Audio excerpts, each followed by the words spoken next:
One relentless bounty hunter. One silver-tongued outlaw. One desert, determined to kill them both. Iron Strike. Chapter 1. The adobe structure absorbed the relentless Sonora sun all afternoon, turning the interior of the cantina into a suffocating, shaded kiln. The air trapped inside carried the sour reek of spilled pulque, unwashed ranch hands, and the cloying sweetness of cheap floral perfume. A solitary horsefly buzzed furiously against a grimy glass pane, desperate to escape the sweltering heat, while a ruined upright piano sat silent in the corner. Dust motes danced lazily in the shafts of harsh, blinding light, bleeding through the gaps in the warped window shutters. At a splintered pine table near the back wall, Gideon Cade held court. Cade wore a tailored silk vest that had seen better days, the dark red fabric stained with white alkali powder from the trail. A silver concho belt caught the dim light of the kerosene lamps hanging from the ceiling beams.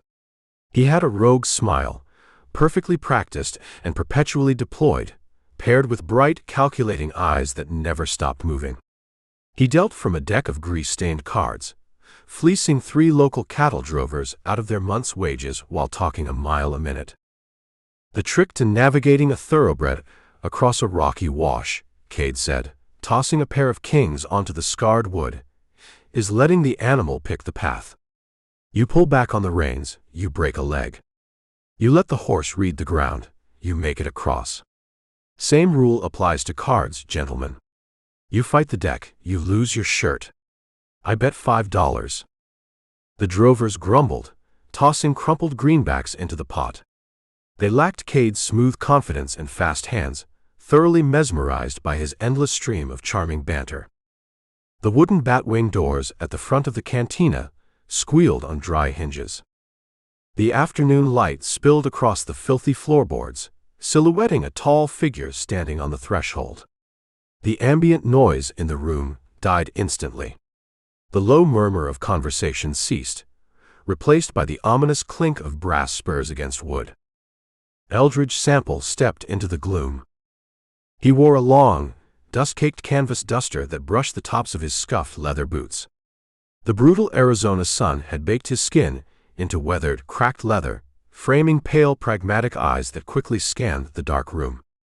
He carried the distinct, coiled stillness of a man accustomed to violence. A Colt Peacemaker rested in a worn leather holster strapped to his hip, the staghorn grips polished smooth by years of use. Eldridge let the batwing doors swing shut behind him. He walked slowly past the sprawling timber counter, ignoring the nervous bartender, who immediately took a step back into the shadows. The floorboards groaned beneath Eldridge's boots as he navigated around the empty tables, walking a direct line toward the poker game in the back. The 3 cattle drovers felt the sudden shift in the room's atmosphere. They looked at the tall stranger approaching, looked at each other, and silently pushed their chairs back.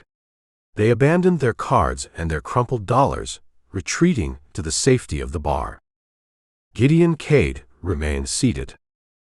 The outlaw did not reach for the polished ivory-handled revolver resting in his shoulder holster. Instead, he leaned back in his chair, propping his dusty boots onto the edge of the pine table. He offered Eldridge a wide, welcoming grin, displaying perfect white teeth that contrasted sharply with his road-weary appearance.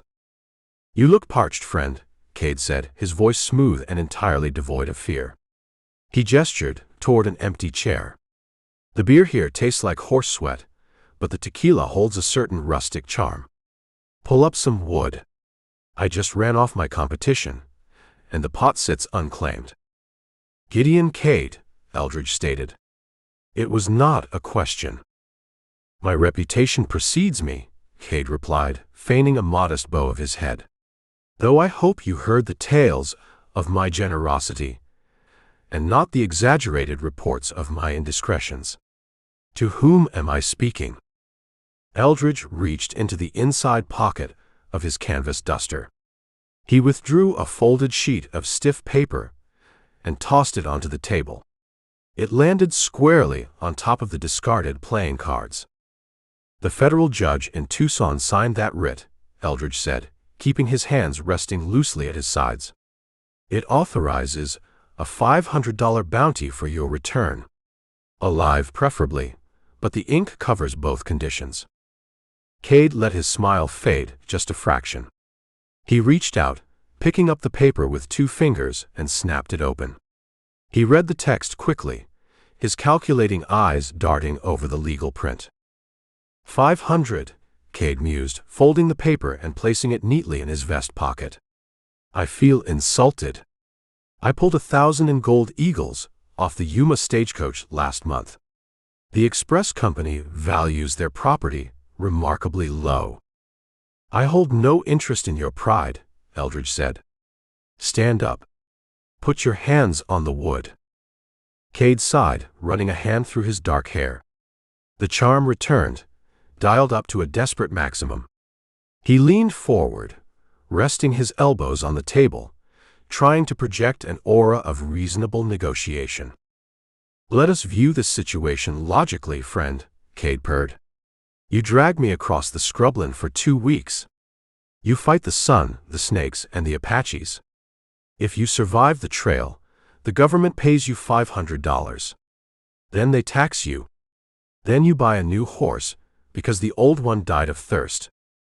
Eldridge offered no response, letting the silence stretch taut in the sweltering room. I possess a much better arrangement, Cade continued, dropping his voice to a conspiratorial whisper. I buried the Yuma gold. 1,000 eagles, sitting in a tin box under a mesquite bush just 3 miles south of this miserable camp. You tear up that paper, you buy me a fresh mount, and I give you the map. We split the earnings. $500 for you, right now, with none of the trail dust and none of the dying. The writ pays $500, Eldridge said. The gold belongs to the express company. Stand up. Cade shook his head, a look of genuine pity crossing his features. You are a stubborn man. Stubborn men die, tired and poor in this territory. I am a man holding a contract, Eldridge replied. And you are out of words. Cade knew the negotiation had failed. The charming facade dropped entirely, revealing the desperate, cornered animal underneath. The outlaw relied on his silver tongue to bypass trouble, but he survived the frontier because his hands moved faster than his mouth. He made his play. Cade kicked the pine table violently upward, sending the wooden surface flipping toward Eldridge to act as a distraction. Simultaneously, his right hand darted inside his silk vest, his fingers wrapping around the ivory grip of his shoulder-holstered revolver. Eldridge anticipated the move before Cade even kicked the table. Instead of stepping back to avoid the flying wood, Eldridge stepped into the motion. He swept his left arm out, batting the tumbling table aside with a loud crash. His right hand cleared the leather holster on his hip in a blur of motion. He did not aim for the chest. A chest wound meant a slow, messy death on the trail, and the federal writ paid significantly less for a corpse. Eldridge fired a single, deafening shot from the Colt Peacemaker. The roar of the gun confined within the adobe walls shattered the stifling quiet. The .45 caliber slug tore through the air, catching Cade squarely in the meat of his right calf just as the outlaw cleared leather. The kinetic shock swept Cade's leg out from under him. He collapsed onto the filthy floorboards, his ivory-handled revolver clattering uselessly into the shadows under the bar. A high, ragged scream tore from Cade's throat. He clutched his bleeding leg, writhing in the spilled pulque and dust, the pain entirely destroying his polished persona. The 3 cattle drovers near the counter dropped to the floor, covering their heads. The bartender vanished completely below the wooden serving rail. No one rushed to aid the downed outlaw. In a border camp, a man fighting a federal bounty hunter fought alone. Eldridge holstered the smoking Colt. He walked around the shattered pine table and stood over the thrashing bandit. You shot me, Cade shrieked, his face pale and slick with sudden sweat. Blood pumped freely from the entry wound, soaking his trousers. "You broke my leg, you son of a bitch." "The bone remains intact," Eldridge said, his voice flat and clinical. He reached down, grabbing Cade roughly by the lapels of the silk vest, and hauled the man into a sitting position against the adobe wall. The slug passed through the muscle. "You will walk with a limp, but you will walk." Eldridge pulled a pair of stout iron handcuffs from his belt. He grabbed Cade's wrists, ignoring the outlaw's frantic struggles and curses, and snapped the ratcheting iron rings tight over the flesh. The metallic clicks signaled the absolute end of the outlaw's freedom. "You cannot drag a bleeding man across the desert," Cade yelled, his chest heaving as he stared at the iron cuffs. "The scent draws coyotes. It draws worse things. I will bleed to death before we reach Tucson." "I intend to pack the wound with salt and wrap it tight," Eldridge explained, dragging Cade across the floorboards toward the batwing doors. "The salt stops the bleeding and prevents the rot. The pain will discourage any further foolishness." Eldridge hauled the captive out of the cantina and onto the sun-baked dirt street. The heat hit them like a physical blow. The afternoon sun beat down mercilessly on the dusty thoroughfare, promising a brutal journey north. Two tough Mustang horses stood tethered to the hitching post, swishing their tails lazily against the flies. Eldridge hoisted Cade over the saddle of the nearest horse, securing the outlaw's iron-bound wrists to the leather horn. "You are making a fatal mistake, bounty hunter," Cade rasped, leaning his head against the horse's coarse mane, his silver tongue finally turning venomous. "I do not hang. I am Gideon Cade. I will bury you in the scrub before we see the gallows." Eldridge checked the cinch on his own saddle, pulling the leather strap tight. "Save your breath, Cade," Eldridge said, swinging up onto his mount. "You have 2 weeks of sand ahead of you. You will need the water." Eldridge took the lead rope, spurred his horse, and began the long, punishing ride out of the border camp, leading his bleeding, cursing bounty straight into the heart of the unforgiving Arizona desert. Chapter 2. The Sonoran sun finally dipped below the jagged rim of the western horizon, bleeding a fierce, bruised purple across the sky before surrendering to the dark. With the departure of the light, the blistering heat evaporated entirely. A sharp, creeping chill immediately rushed over the high scrublands, turning the sweat dampening their clothes into sheets of ice against their skin. The desert offered no middle ground. It boiled men during the day and froze them under the stars. Eldridge Sample guided his mount down the steep, crumbling bank of a dry arroyo. The deep, winding washout provided a natural windbreak and concealed their camp from the flat plains above. Dropping from the saddle, he tied the horses to a stout, twisting mesquite root jutting from the earthen wall. Gideon Cade remained draped over his saddle, his face pale and caked with yellow dust. The outlaw had stopped talking hours ago. The bullet hole in his right calf throbbed with a relentless, sickening pulse, draining his famous charm and leaving only a ragged, exhausted misery. "Get down," Eldridge ordered, pulling his canvas duster tight against the descending chill. Cade offered a weak, rattling sigh. He swung his uninjured leg over the horse's rump, grabbing the leather fenders with his bound hands to slow his descent. His wounded boot struck the sandy floor of the arroyo. The outlaw gasped, collapsing immediately into the dirt. "My leg is burning up," Cade wheezed, rolling onto his back and staring at the darkening sky. "I need a doctor, Sample. The flesh is turning hot. The rot is setting in." Eldridge ignored the complaints. He moved with practiced, deliberate efficiency, stripping the saddles and blankets from the animals. Gathering a handful of dried greasewood and brittle mesquite twigs, he built a small fire tight against the dirt wall. The dry wood caught quickly, producing a hot, smokeless flame that cast a flickering orange glow across the arroyo. Taking a tin canteen from his gear, Eldridge walked over to the rustler. He drew his staghorn Bowie knife. Cade scrambled backward, pushing his boots through the sand in a sudden spike of panic. "What are you doing? Keep that blade away from me." "Hold still," Eldridge commanded, pinning the outlaw's wounded leg beneath his own boot. Using the razor edge of the knife, Eldridge sliced the blood-soaked denim away from the calf, exposing the bullet wound. The entry hole looked swollen and angry, the edges rimmed with a sickening purplish black. "Bite on your collar," Eldridge advised.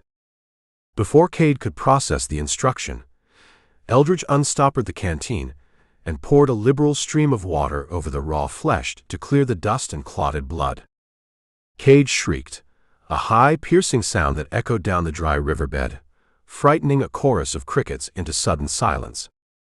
Eldridge reached into a leather pouch on his belt and produced a handful of coarse, unrefined rock salt. Without hesitation, he ground the salt directly into the open wound. The pain hit the outlaw like a physical strike. Cade thrashed wildly, his iron handcuffs clanking against the rocks as his body arched in pure agony. He bit down hard on his own lip, drawing a fresh trickle of blood, his eyes rolling back in his head.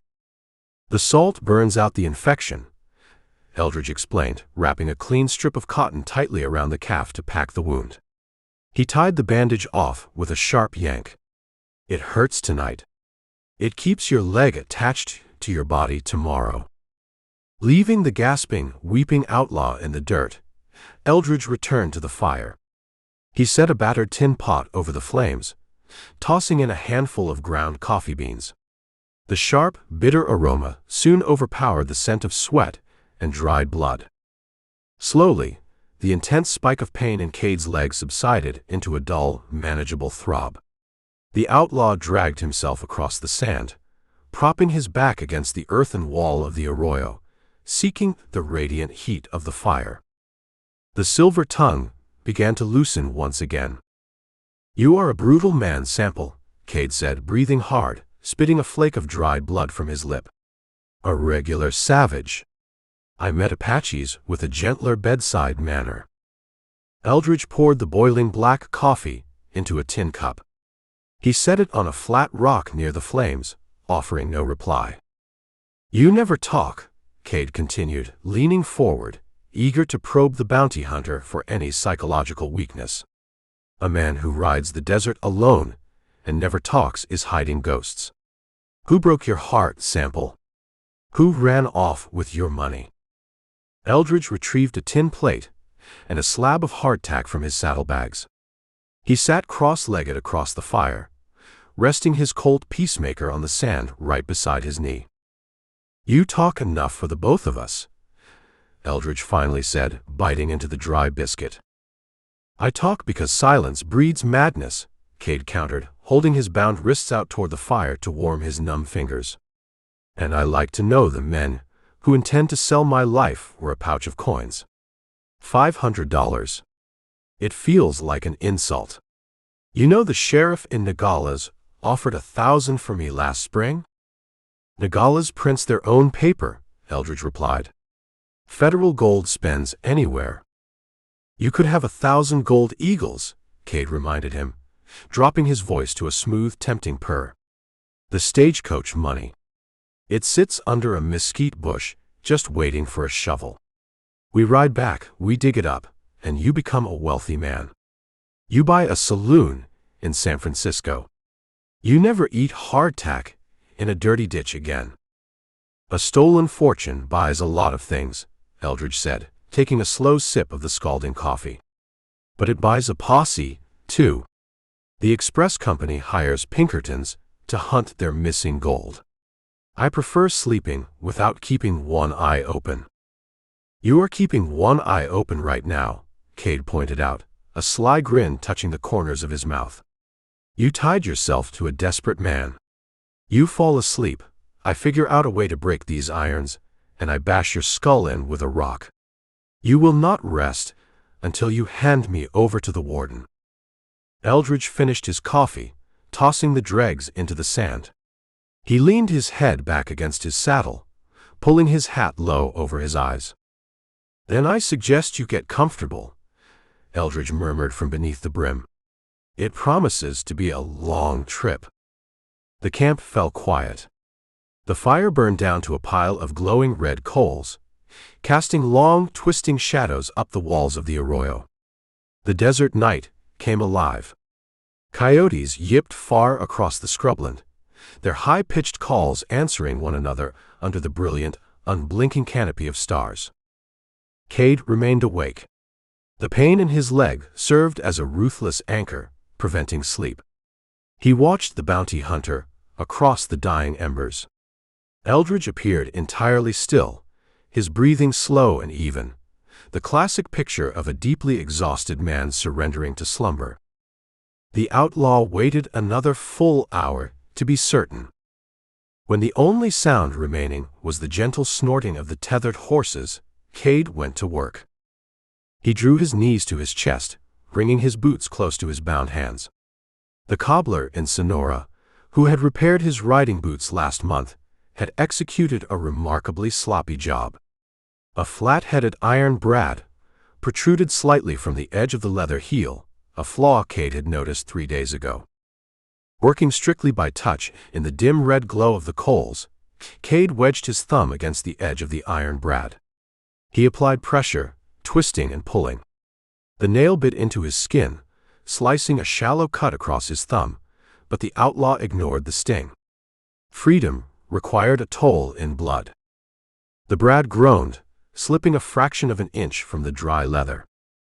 Cade adjusted his grip, pinching the flat head between his thumb and forefinger. He yanked hard. The nail popped free, leaving him holding a crude 2-inch piece of rusted iron. He let out a slow, silent breath, his heart hammering against his ribs like a trapped bird. Bringing his wrists together, Cade manipulated the nail toward the keyhole of his handcuffs. The iron bracelets were a standard territorial issue. They utilized a simple, spring-loaded tumbler. He had picked similar locks in a dozen county jails using hairpins, wire, and occasionally a sturdy piece of bone. The rusted nail proved thick, but the tapered point fit into the mechanism. Cade closed his eyes, visualizing the internal workings of the lock. He scraped the iron point against the brass tumbler, seeking the precise point of tension. The metal grated softly, a terrifyingly loud sound in the absolute quiet of the arroyo. He paused, shooting a frantic glance at Eldridge. The bounty hunter had not moved. The canvas duster rose and fell with a steady, rhythmic cadence. Cade returned to his task. He twisted his wrists awkwardly, applying pressure against the spring while simultaneously turning the nail. Sweat broke out across his forehead, stinging his eyes. His wounded leg screamed in protest against the cramped position, but the promise of escape fueled his desperate efforts. He felt the tumbler catch. Applying a final, brutal twist, the internal mechanism yielded.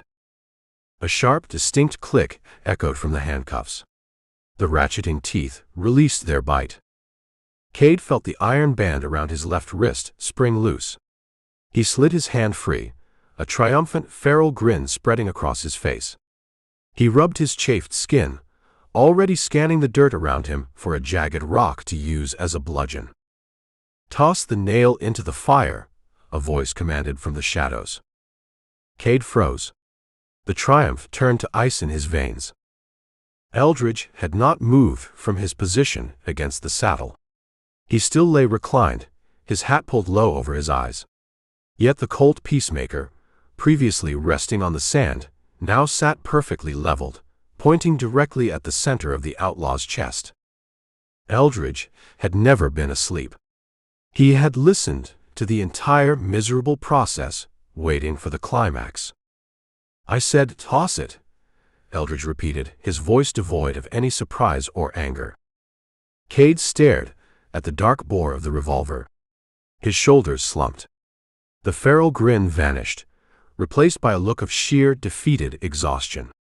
He flicked his wrist, sending the rusted iron brad tumbling into the glowing coals. "You let me work that lock for an hour," Cade spat, a bitter edge clinging to his words.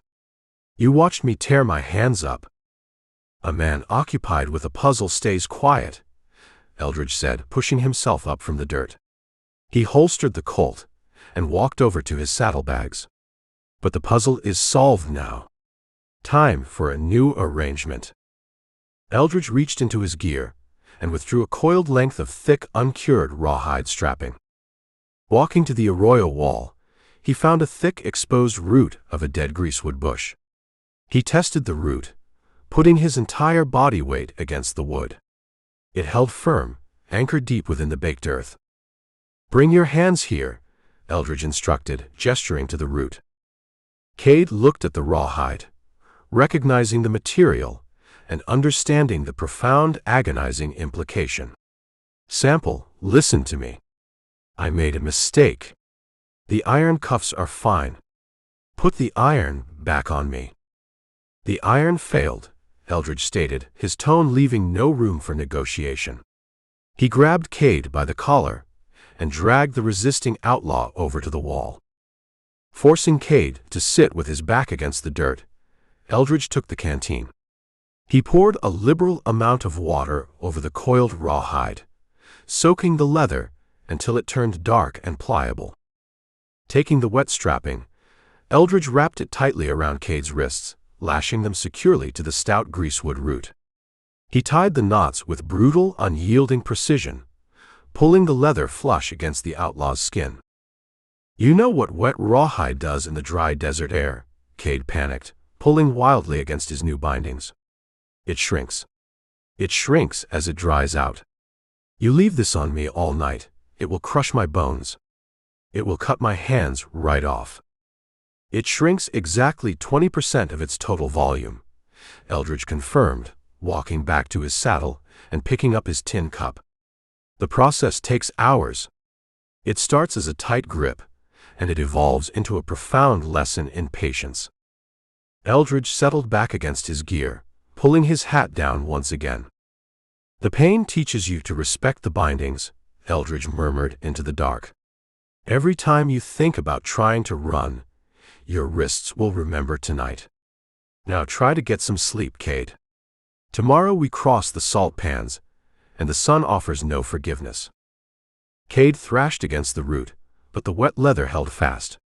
As the dry desert breeze swept through the arroyo, evaporating the moisture from the rawhide, the slow, terrifying tightening began.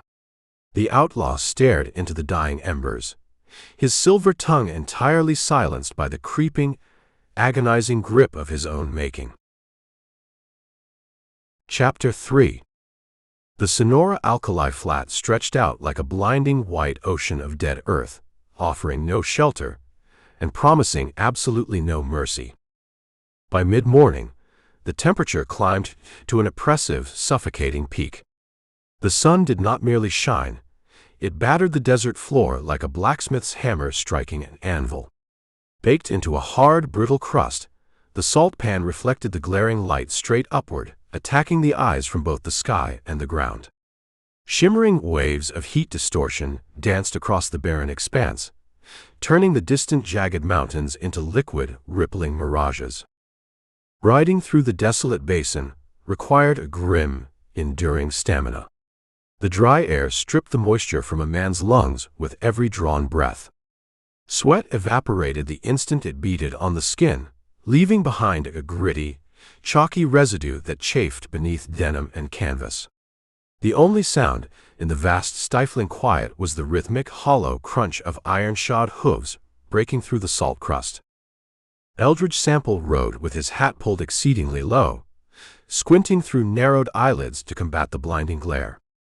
He kept a faded bandana tied loosely over his nose and mouth, filtering the alkaline dust kicked up by the horses. His canvas duster, usually a shield against the elements, felt like a wool blanket wrapped around a furnace. Yet, he maintained a rigid, unyielding posture in the saddle, rationing his energy with practiced discipline. Trailing a few paces behind, Gideon Cade painted a picture of absolute, unvarnished misery. The events of the previous night had completely shattered the outlaw's polished facade.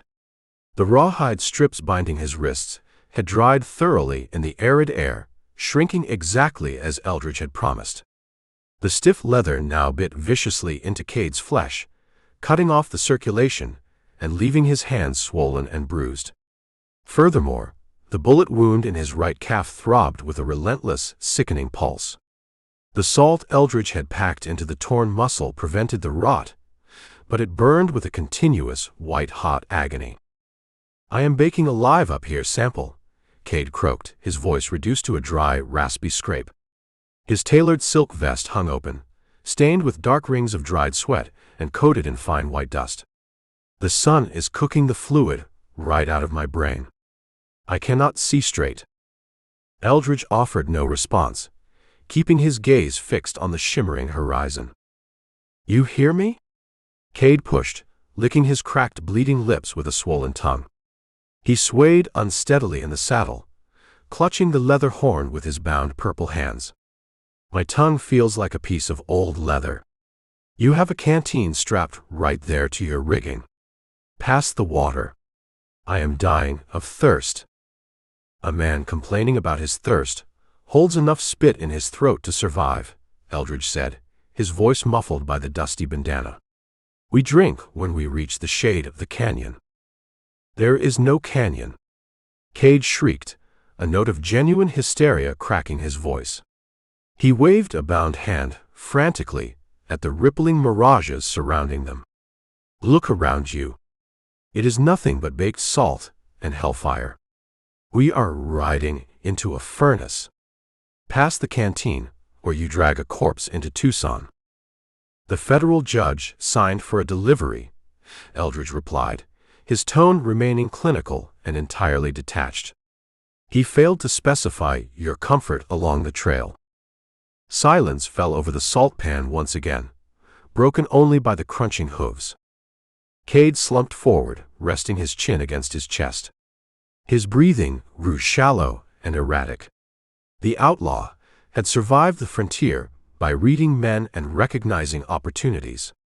He understood that his silver tongue held no sway over the bounty hunter. Eldridge operated on a strict, pragmatic code, devoid of empathy or greed. To break the bindings, Cade needed to bypass the man's stoicism and force a physical error. He needed to play the victim.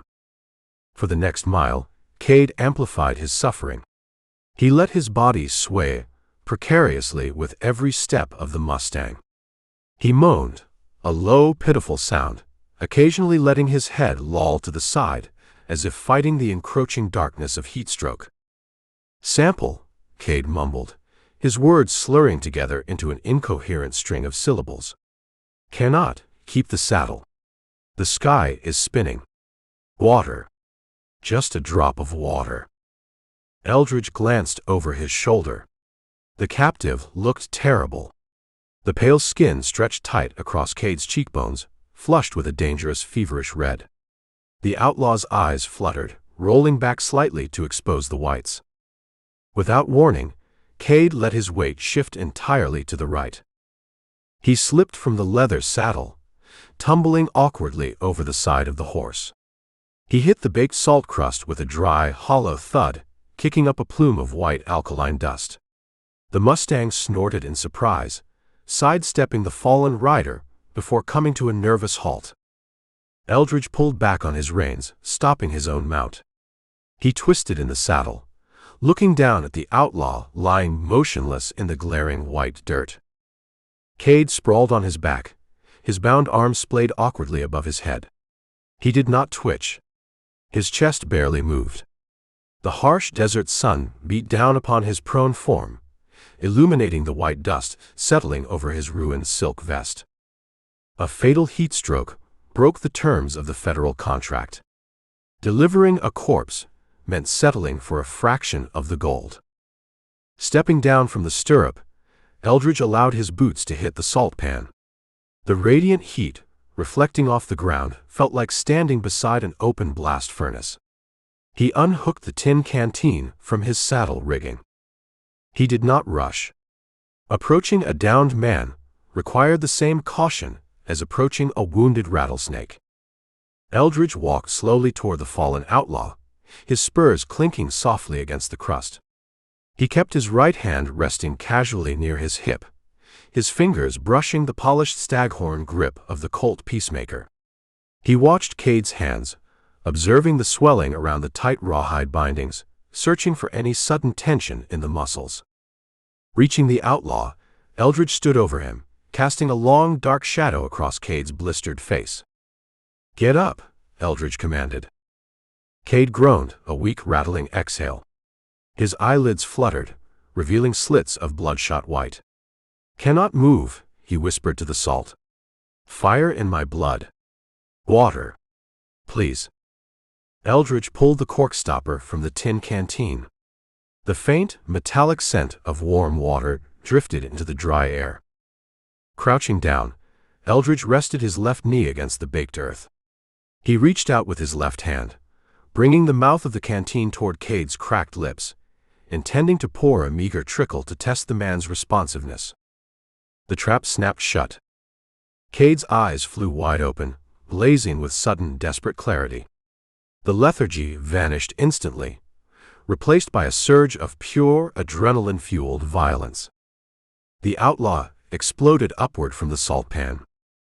Using his bound hands as a single blunt instrument, Cade thrust his arms forward, driving his fists directly into Eldridge's chest. Simultaneously, Cade twisted his torso, throwing his body weight toward the bounty hunter's right hip, his swollen fingers clawing frantically for the exposed grip of the Colt peacemaker. He intended to tear the weapon from the leather and fire blindly. Eldridge anticipated the ruse. He had read the subtle bracing of Cade's boots against the crust just seconds before the strike. Instead of pulling away from the sudden assault, Eldridge dropped his center of gravity and drove his weight forward. He let the tin canteen fall to the dirt, sacrificing the water to free his hands. As Cade's bound fingers grazed the staghorn grip of the revolver, Eldridge brought his right arm down in a brutal, chopping arc. His forearm slammed violently against the outlaw's wrists, pinning Cade's hands against the leather holster. Cade snarled, a feral sound of frustration, and tried to drive his knee into Eldridge's groin. Eldridge pivoted on his left boot, rotating his hips to absorb the glancing blow along his thigh. Utilizing the outlaw's own upward momentum, Eldridge grabbed a fistful of Cade's silk vest with his left hand. He twisted the fabric tight, stepped inside the man's guard, and threw his entire upper body weight forward. He drove Gideon Cade straight back down into the blazing salt pan. The impact knocked the breath from Cade's lungs in a violent rush. Before the outlaw could recover, Eldridge rolled his hips, pinning Cade's chest beneath his knee. Eldridge grabbed the back of the outlaw's neck with a leather-gloved hand. Applying relentless, unyielding pressure, he shoved Cade's face directly into the scorching white crust of the alkali flat.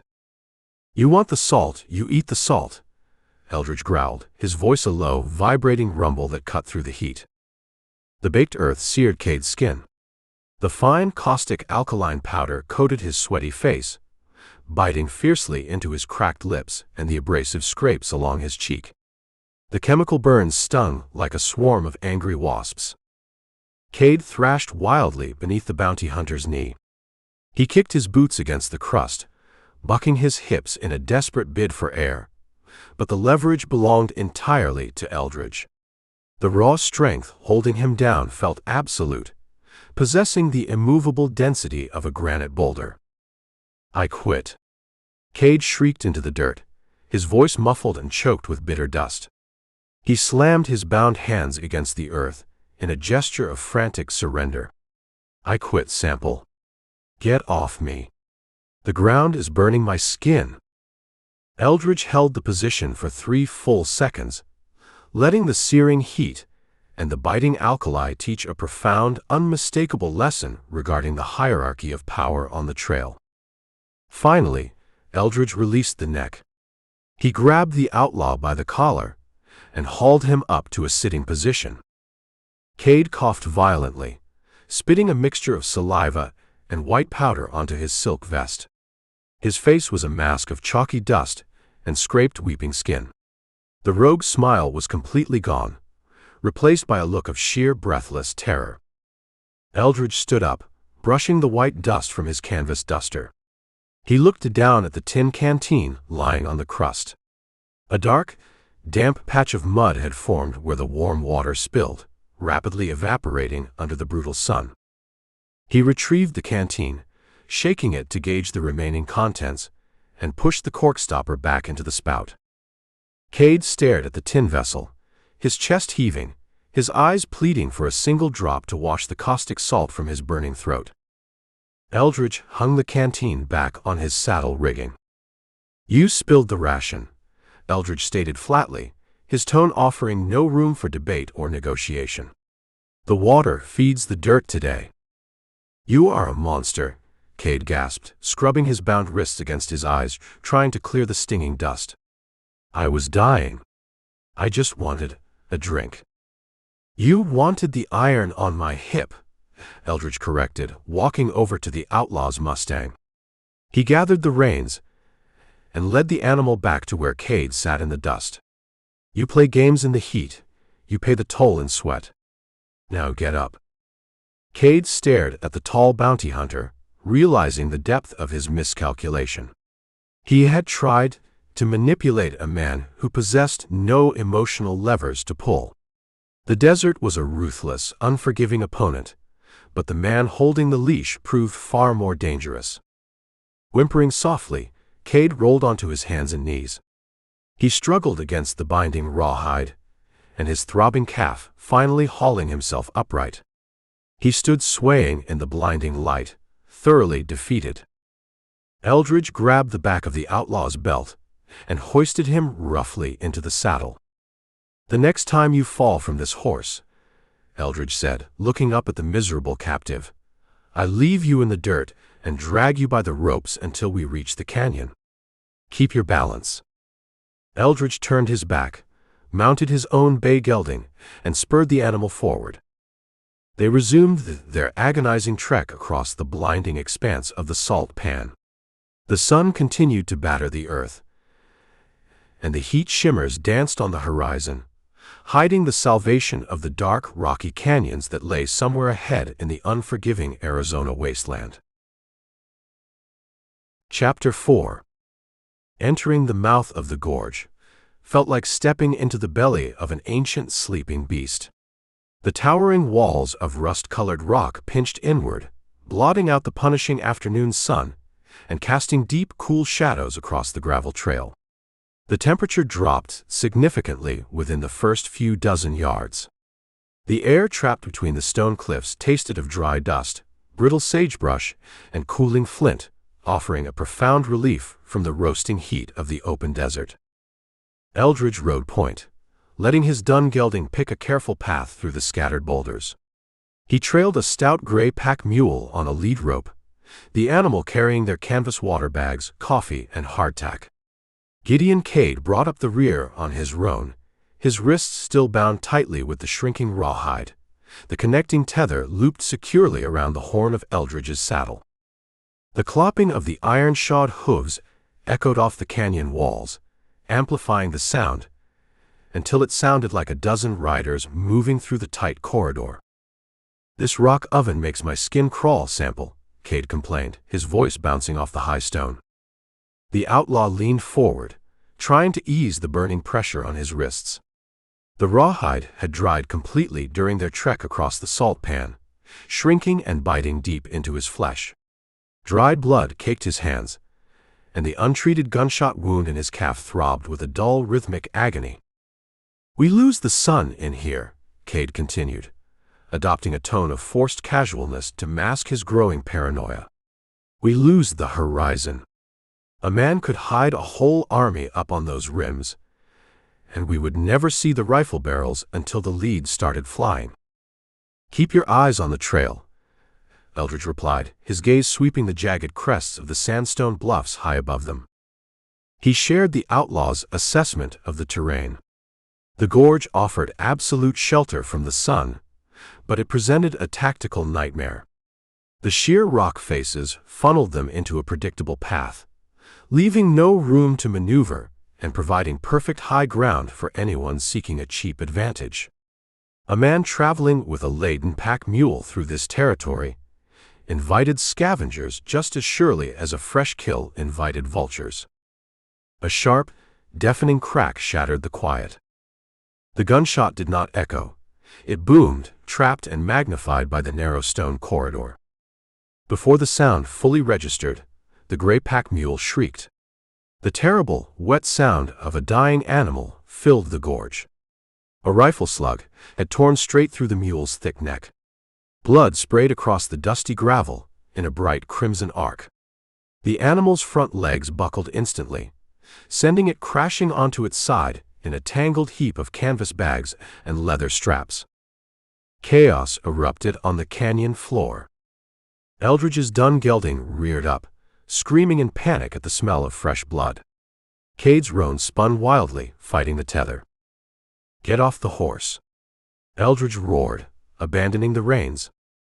Throwing himself from the saddle, Eldridge hit the dirt and rolled. He grabbed the tether rope connecting Cade to his horn and yanked with brutal force. The outlaw tumbled out of the saddle, landing hard on his injured leg and crying out in pain as his boots hit the gravel. A second rifle shot chipped a fist-sized chunk of sandstone from the canyon wall, just inches above Cade's head, showering the bandit in red grit. Eldridge grabbed Cade by the collar of his ruined silk vest. He dragged the thrashing outlaw across the trail, pulling him behind the twitching, substantial bulk of the downed pack mule.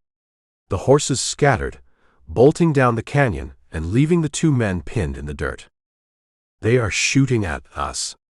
Cade shrieked, pressing his face into the dusty hide of the dead mule, his previous smooth demeanor utterly shattered by the flying lead. "I noticed," Eldridge said smoothly, pulling the Springfield carbine from the scabbard he had managed to yank from the saddle during his dismount.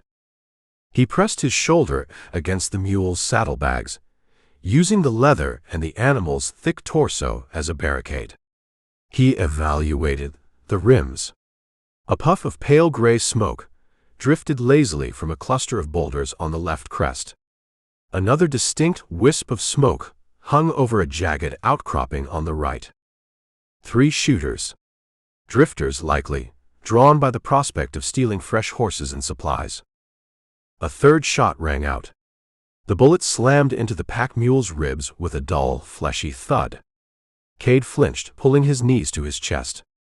"Do something," the outlaw yelled, his wrists bound together in front of his face. "Return fire, you fool. They are going to butcher us for a few bags of coffee." Eldridge worked the lever of the Springfield, settling the iron sights on the left outcropping. He squeezed the trigger.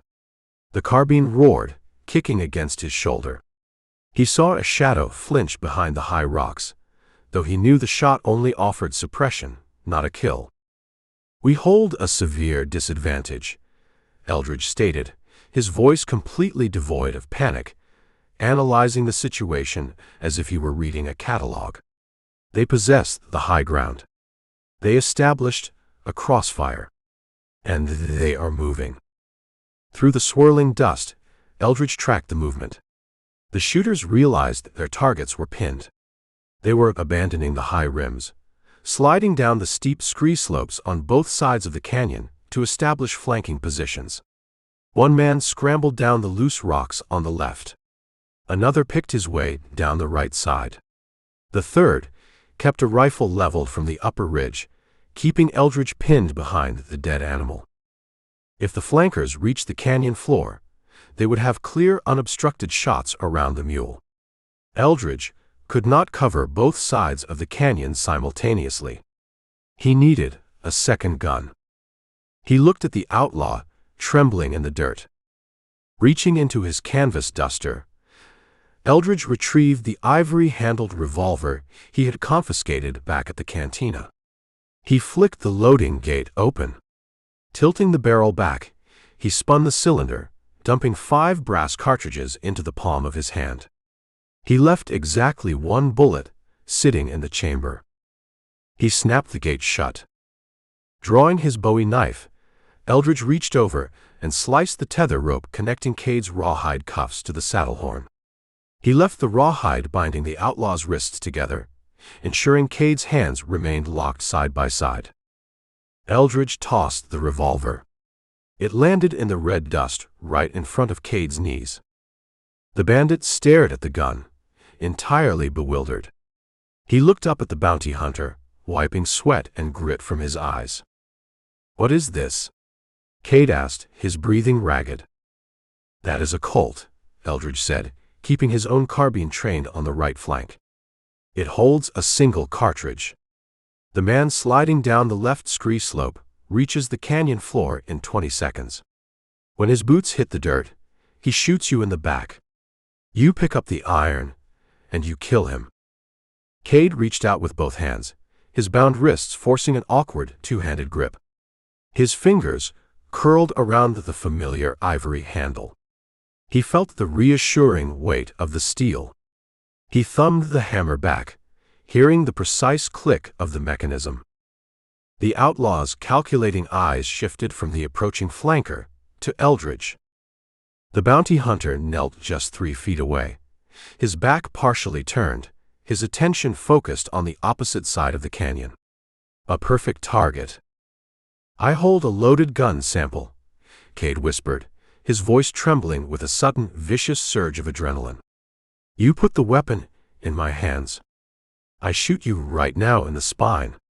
I grab the water bags off this mule, and I walk out of this gorge a free man."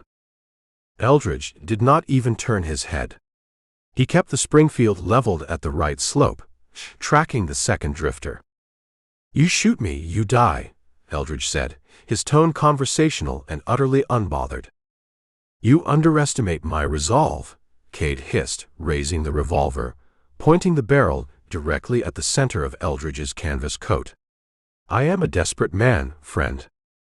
"You are a thirsty man," Eldridge corrected. "We lost the horses. We sit 4 days from the nearest town. I memorized the locations of the seep springs hidden in these canyons. You lack any knowledge of the trail. You kill me, you get 1 bag of water from this mule. When it runs dry tomorrow afternoon, you start drinking your own sweat. You die screaming at the sun in 2 days. Put the gun on the drifter." Cade's finger hovered over the trigger. His mind raced, running the grim calculus of survival. He weighed the immediate satisfaction of killing his captor against the agonizing reality of a desert death. He looked at the vast, unforgiving expanse of the canyon walls. The bounty hunter spoke the absolute truth. A man on foot, without a mental map of the springs, stood no chance in the Sonora scrub. A shower of pebbles clattered down the left slope. The first drifter hit the canyon floor. The man wore a filthy slouch hat and carried a rusted Winchester, raising the barrel to fire around the flank of the dead mule. Cade made his choice. He pivoted awkwardly on his knees, swinging the ivory-handled revolver toward the left. Gripping the gun with both bound hands, he aimed through the dust and pulled the trigger. The Colt barked. The single bullet caught the drifter squarely in the chest. The man dropped his rifle, his knees folding beneath him, and he pitched forward into the gravel, dead before his face hit the dirt. Simultaneously, the Springfield in Eldridge's hands roared. The bounty hunter fired across the mule, catching the second drifter halfway down the right slope. The impact knocked the man backward, sending him tumbling violently down the sharp rocks in a cloud of red dust. The canyon fell silent, save for the echoes of the gunfire fading into the high air. The third shooter on the rim, witnessing his 2 partners slaughtered in a matter of seconds, decided the pack mule no longer held enough value to justify the risk. The sound of scrambling boots indicated his rapid retreat into the high rocks. Eldridge stood up slowly, brushing the dust from his canvas duster. He worked the lever of his carbine, chambering a fresh round, and scanned the rims one final time. Satisfied that the threat had evaporated, he turned his attention back to his captive. Cade knelt in the dirt, the empty revolver dangling from his bound hands. His chest heaved, the adrenaline crashing hard and leaving him trembling. He stared at the dead drifter on the canyon floor, realizing how close he had come to making a fatal error in judgment. "Toss the iron," Eldridge commanded, holding out his hand. Cade hesitated for a fleeting moment. He looked at the empty cylinder, then tossed the weapon underhand. Eldridge caught the revolver smoothly, slipping it back into the pocket of his coat. "You made the correct decision," Eldridge said, walking over to the dead pack mule to inspect the canvas water bags. "I saved your life," Cade argued, attempting to reclaim a sliver of his bravado. "I covered your flank. That act of loyalty requires consideration, Sample. A reduction in the bindings, at the very least." "You saved your own life," Eldridge replied, unbuckling the leather straps securing the surviving water bags. He slung the thick canvas over his shoulder. "We walk from here. Get on your feet, Cade. The trail just turned a lot longer, and the sun waits for us at the end of this gorge." Chapter 5. The sky did not gradually shift from day to dusk. It bruised. Deep, aggressive purples and angry, swollen blacks rolled over the jagged rim of the canyon, swallowing the relentless afternoon sun in a matter of minutes. The oppressive, baking heat that had tortured the men all day suddenly evaporated, replaced by a rushing current of shockingly cold air. The wind whipped through the dry arroyo, carrying the sharp, metallic scent of ozone, mixed with the pungent aroma of crushed creosote bush. Eldridge Sample marched relentlessly up the dry wash, the canvas water bags slung across his shoulders. Losing the horses meant surrendering their speed, but remaining in the open scrub invited a slow, agonizing death. The twisting canyon floor offered the most direct route to the next steep spring, provided a man possessed the stamina to walk the loose gravel and shifting sand. Dragging his boots a few paces behind, Gideon Cade painted a portrait of utter exhaustion. The outlaw's tailored silk vest hung in tattered ruins. Dust caked his sweaty face, turning his features into a gray, featureless mask. The untreated gunshot wound in his calf forced a horrific, lurching limp. Every step required a grueling negotiation with pain. "The sky is falling, Sample," Cade rasped, his chin resting against his chest as he stumbled forward. "Look at those clouds. That belly looks completely black. We need to find cover. A cave. An overhang. Something." "Keep walking," Eldridge instructed, his eyes scanning the steep, crumbling limestone bluffs flanking the dry riverbed. "You fail to understand the desert," Cade argued, his breath hitching. "A storm like that hits the hardpan. The dirt refuses to drink. The runoff funnels straight into these cuts. We are walking in a dry drain pipe." "I understand the terrain," Eldridge replied, maintaining his measured, unbroken stride. "The nearest switchback out of this cut lies a mile ahead. We reach the high ground there." A blinding strobe of blue-white lightning fractured the bruised sky, striking the plateau far above them. The thunder arrived 3 heartbeats later. It did not rumble. It cracked with the ear-shattering concussion of artillery fire, vibrating through the soles of their boots and shaking the loose shale from the canyon walls. Before the ringing faded, the sky tore open. The rain did not fall in individual drops. It plummeted in solid slate-gray sheets. The deluge slammed into the baked earth with astonishing violence, instantly turning the dusty gravel of the arroyo into a slick, treacherous paste. Within seconds, the dry riverbed transformed into a shallow, churning stream of muddy red water. Cade slipped on a patch of wet clay, landing hard on his injured leg. He cried out, the sound swallowed entirely by the roaring storm, and thrashed in the rising mud.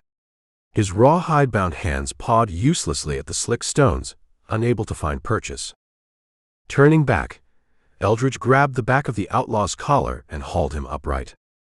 "My leg cannot take the mud," Cade yelled over the pounding rain. Water plastered his dark hair to his skull.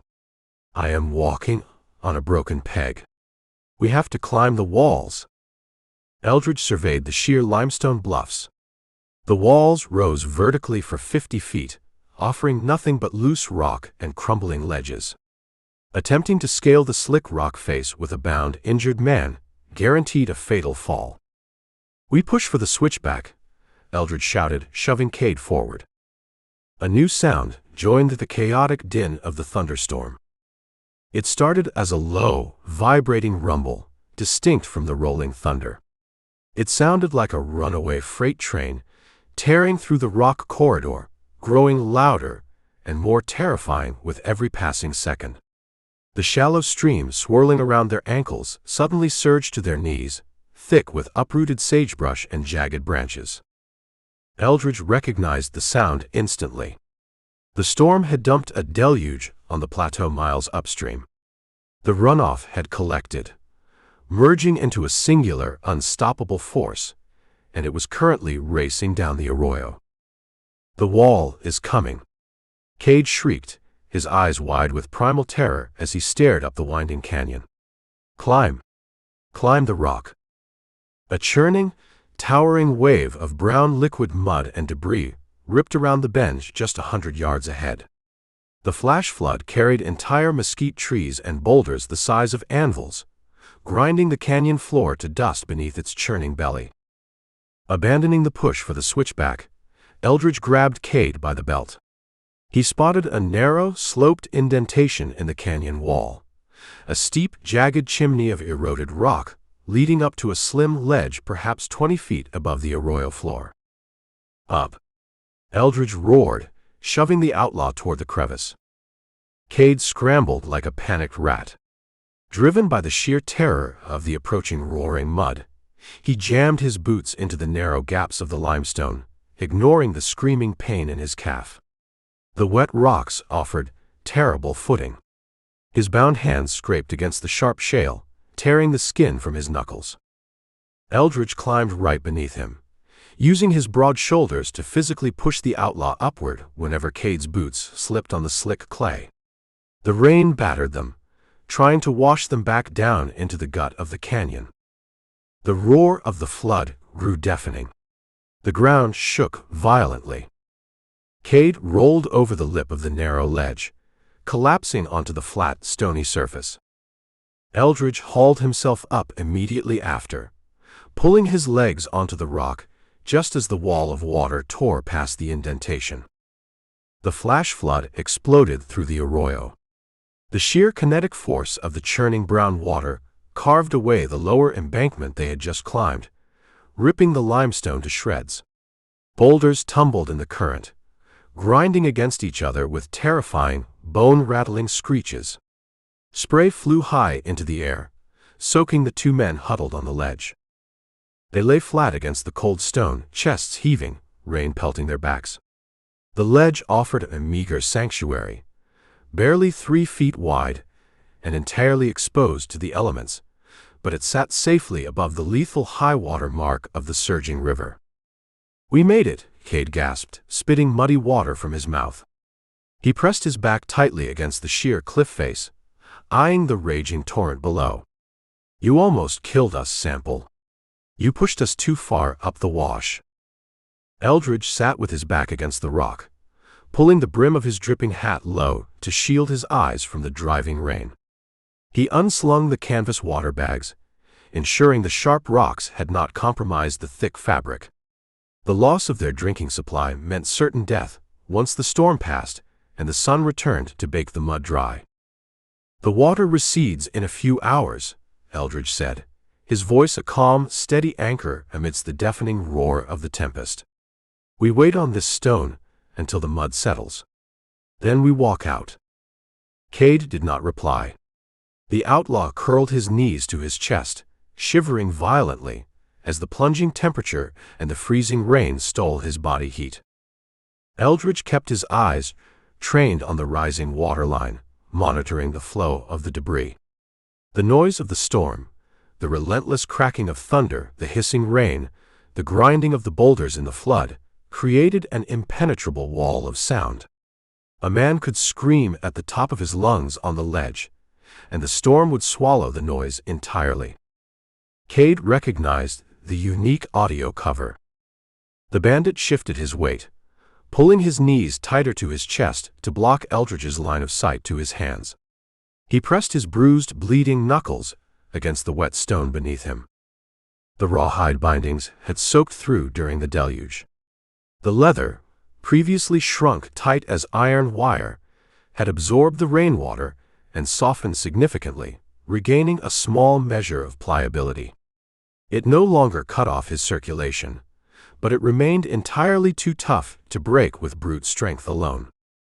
Probing the debris collected on the narrow ledge, Cade's right index finger brushed against a jagged, hard shape protruding from a patch of wet clay. He dug the object out with his fingernails, concealing it in his palm. It was a shard of black flint, broken sharp and jagged by a rockslide, measuring roughly the length of a man's thumb. The edge felt wicked, carrying a serrated, glass-like bite. Cade shot a quick, cautious glance at the bounty hunter. Eldridge sat 3 feet away, his face obscured by the dripping brim of his hat, his attention fixed on the churning floodwaters directly below. The deafening roar of the river masked any subtle scraping noises on the ledge. Turning his shoulders slightly toward the cliff wall, Cade positioned the sharp flint between his knees. He brought his bound wrists down, pressing the softened rawhide directly against the jagged black edge. He began to saw. The process proved agonizing. The flint bit into the wet leather, but it also slipped, slicing viciously into the meaty part of his own thumbs. Cade bit down hard on his inner lip, tasting fresh copper, refusing to let a grunt of pain escape. The thunderstorm raged around them, providing the perfect symphony of chaos to hide his desperate work. He pushed his wrists back and forth, driving the sharp stone back and forth across the thickest section of the binding. The leather fibers parted slowly, giving way thread by stubborn thread. Blood from his sliced hands mixed with the rainwater, acting as a grim, slick lubricant. Lightning struck the plateau above them, a brilliant flash of blue-white light that briefly illuminated the entire gorge. Cade froze, holding his hands perfectly still against his chest. Eldridge did not turn. The bounty hunter wiped a stream of muddy water from his chin and adjusted his grip on the Springfield carbine resting across his thighs. The thunder rolled away, leaving only the relentless churning of the mud. Cade resumed his frantic, agonizing labor. The physical exertion warmed his freezing hands, pumping adrenaline through his shivering frame. He felt the structural integrity of the rawhide beginning to fail. The knot weakened, slipping slightly under the pressure. He gritted his teeth, applying brutal downward force against the jagged flint, ignoring the sharp rock carving ribbons into his own skin. With a soft, fibrous tearing sound, the main loop of the rawhide snapped. Cade let out a slow, trembling breath through his nose. His hands separated a few inches, no longer fused together by the unyielding leather. He kept his wrists crossed tightly against his stomach, concealing the severed bindings beneath the ruined fabric of his silk vest. He dropped the bloody shard of flint into the mud, kicking it off the ledge and into the roaring river below. The rain began to slacken, transitioning from a solid, punishing sheet into a steady, aggressive drizzle. The churning brown water in the arroyo maintained its terrifying speed, but the crest of the flood had passed. "The storm breaks," Eldridge announced, his voice carrying slightly better as the thunder faded. He looked up at the bruising sky. "The water drops fast in the desert. We give it an hour, then we climb down." "My leg is completely numb, Sample," Cade murmured, keeping his hands tucked tight against his gut, his voice carrying a perfect, pitiful tremor. "The cold seeped into the bone. You will have to help me down the rock." Eldridge turned his head, his pale eyes studying the shivering outlaw huddled against the cliff face. He noted the pale skin, the chattering teeth, and the absolute picture of defeated misery. "You will manage," Eldridge said smoothly. Cade lowered his chin, hiding the feral, triumphant gleam burning in his eyes. He let the bounty hunter believe the desert had finally broken his spirit. He simply needed to wait for the exact right moment, a slip of a boot or a distraction, to unleash the violence brewing in his liberated hands. The storm rolled eastward, leaving the two men trapped together on the wet stone, waiting for the mud to settle. Chapter 6. Rain fell in solid, punishing sheets, hammering the Sonora scrubland with a deafening roar. The arid earth, baked hard by months of relentless sun, rejected the sudden deluge.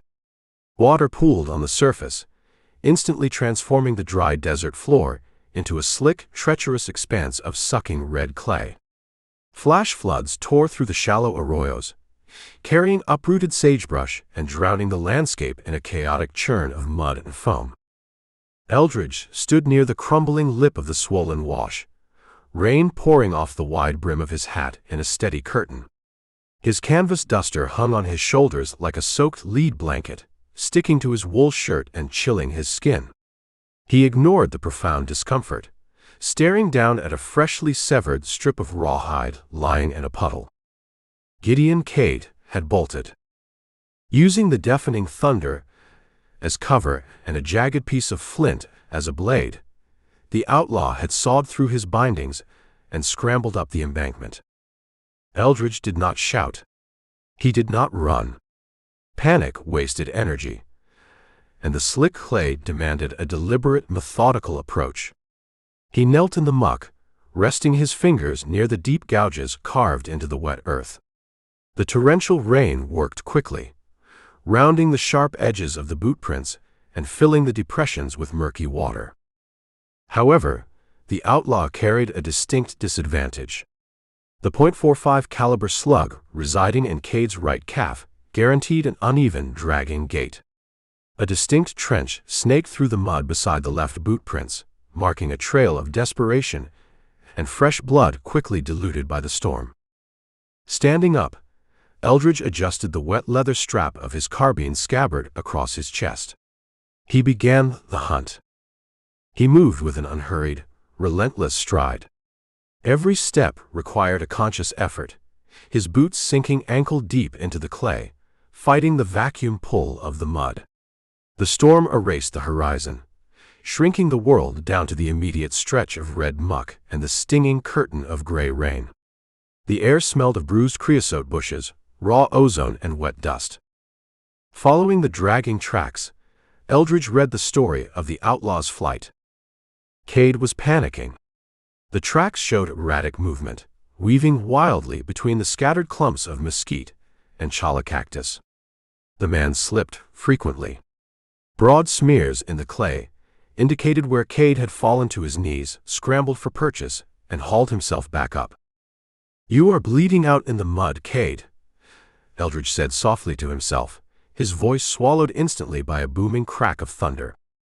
The trail led away from the main wash, weaving deeper into a dense thicket of ironwood trees and towering saguaros. The canopy offered minimal shelter from the deluge, the branches acting like funnels that dumped concentrated streams of water onto the flooded ground. Eldridge paused beside a thick ironwood trunk. He wiped the rainwater from his pale eyes. A smear of bright crimson stained the rough gray bark at waist height. Cade had leaned against the tree for support, his injured legs surrendering to the brutal exertion. The blood looked fresh, not yet entirely washed away by the driving rain. The prey was slowing down. The gap between them was closing. Slipping his right hand under his soaked canvas coat, Eldridge rested his palm on the staghorn grip of his bowie knife. The driving rain and the thick mud rendered firearms a dangerous gamble. Water fouled powder, and a rusted cylinder refused to turn. The situation called for the absolute reliability of cold steel. He stepped around the ironwood tree, entering a small clearing dominated by the massive, uprooted corpse of an ancient saguaro cactus. The storm had washed away the shallow roots, toppling the thorny giant into the mud. The drag marks ended directly behind the spiky green bulk. Eldridge stopped. He stood perfectly still in the driving rain, becoming a statue of wet canvas and leather. He listened past the roar of the storm, tuning his ears to the subtle sounds of the immediate environment. A ragged, wet wheeze echoed from the far side of the fallen cactus. It sounded like a bellows drawing air through a clogged pipe. "The mud claims the weak, Cade," Eldridge called out, his voice a low, carrying rumble. "You lack the stamina for this terrain. Step out from the thorns. Walk back to the wash with me." Silence answered him, save for the relentless drumming of the rain.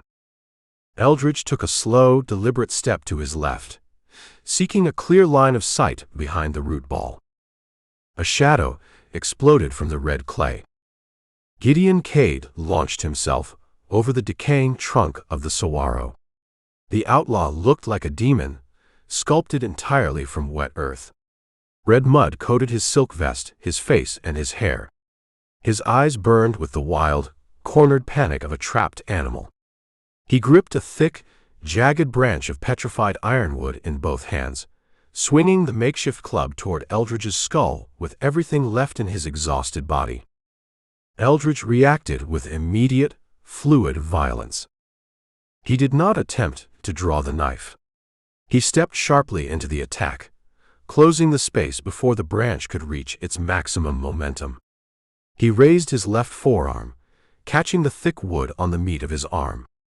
The impact bruised the muscle, sending a jolt of pain to his shoulder, but the block held. Simultaneously, Eldridge drove his right fist directly into Cade's sternum. The blow landed with a wet thud. The breath exploded from Cade's lungs in a violent rush. The outlaw's eyes rolled back briefly, his grip faltering on the ironwood branch. However, the slick mud betrayed them both. Eldridge shifted his weight to plant his boots, but the red clay gave way beneath his heels. He slipped backward, his boots skidding across the slick surface. Cade, driven purely by adrenaline and raw desperation, threw his entire body weight forward. They crashed into the mud together, a tangled mess of thrashing limbs and soaked clothing. The fight devolved instantly into a primal, exhausting wrestling match in the slime. There was no finesse, no tactical posturing. It was a brutal contest of attrition fought in a shallow pool of muddy water. Cade scrambled like a feral cat, clawing at Eldridge's face, trying to drive his thumbs into the bounty hunter's eyes. The outlaw spat a mouthful of bloody mud, his silver tongue finally silenced by the sheer, terrifying reality of physical combat. Eldridge tucked his chin, protecting his eyes, and absorbed the frantic blows. He wrapped his long arms around Cade's waist, trapping the outlaw in a crushing grip. The red clay coated their skin, rendering every hold impossible to maintain. They rolled violently across the ground, smashing through a patch of brittle bush, the thorns tearing at their wet clothes. "I will kill you," Cade shrieked, his voice cracking, a sound of pure hysteria. He brought his knee up, trying to strike Eldridge in the groin. Eldridge twisted his hips, taking the knee on his thigh. The impact stung, but it offered an opening. Releasing his grip on Cade's waist, Eldridge shot his right hand upward, grabbing the outlaw by the throat. He squeezed his fingers, driving the bandit backward, pinning Cade's shoulders directly into the sucking mud. Cade thrashed wildly, his hand slapping uselessly against Eldridge's thick canvas coat. He kicked his legs, but the injured calf failed him, screaming with agony as the muscle tore further. The muddy water splashed into Cade's open mouth as he fought for air. Eldridge leaned his weight forward, pressing his knee firmly onto Cade's bleeding right leg, applying direct, agonizing pressure to the gunshot wound. A garbled, watery scream ripped from Cade's throat. The pain shattered his adrenaline rush entirely. The fight drained out of him like water poured onto hot sand. His thrashing limbs went limp, dropping into the red clay. He stared up at the stormy sky, his chest heaving, his eyes wide with absolute defeat. Eldridge held the throat grip for 3 more seconds, ensuring the submission was complete and not another ruse. Slowly, Eldridge released his hand. He stood up, towering over the broken outlaw. The bounty hunter breathed deeply, his chest rising and falling in a steady rhythm. The rain washed the worst of the mud from his face, revealing eyes that held absolutely no sympathy. "You fight like a cornered rat," Eldridge stated, wiping a streak of clay from his jaw. Cade coughed up a stream of muddy water, rolling onto his side. He clutched his bleeding leg, pulling his knees toward his chest. "You are not human, Sample," Cade wheezed, shivering uncontrollably in the warm rain. "You are a machine, built from iron and dirt. A normal man would stop. A normal man would seek shelter." "A normal man loses his bounty," Eldridge replied. Reaching under his canvas duster, Eldridge unbuckled a thick leather hobble strap from his belt loop. He knelt in the mud, beside the shivering outlaw. He grabbed Cade's wrists, hauling the man's arms roughly behind his back. "The rawhide offered too much flexibility," Eldridge explained, wrapping the thick leather strap around Cade's wrists and pulling the brass buckle tight. The leather dug viciously into the chafed, bleeding skin left behind by the severed rawhide. "You try cutting through saddle leather with a piece of flint, you will saw your own hands off first." Eldridge grabbed the collar of Cade's ruined silk vest and hauled the outlaw to his feet. Cade stumbled, his right leg buckling instantly. He swayed in the wind, looking absolutely pathetic, stripped of his charm, his gold, and his freedom. The rain plastered his dark hair to his skull, and the red clay stained his teeth. "I cannot walk on this leg," Cade pleaded, his voice breaking. "The muscle is torn. You will have to carry me, or shoot me right here in the mud." "I am not carrying you," Eldridge said. "And the contract pays more if you breathe." Eldridge unwound a length of hemp rope from his shoulder.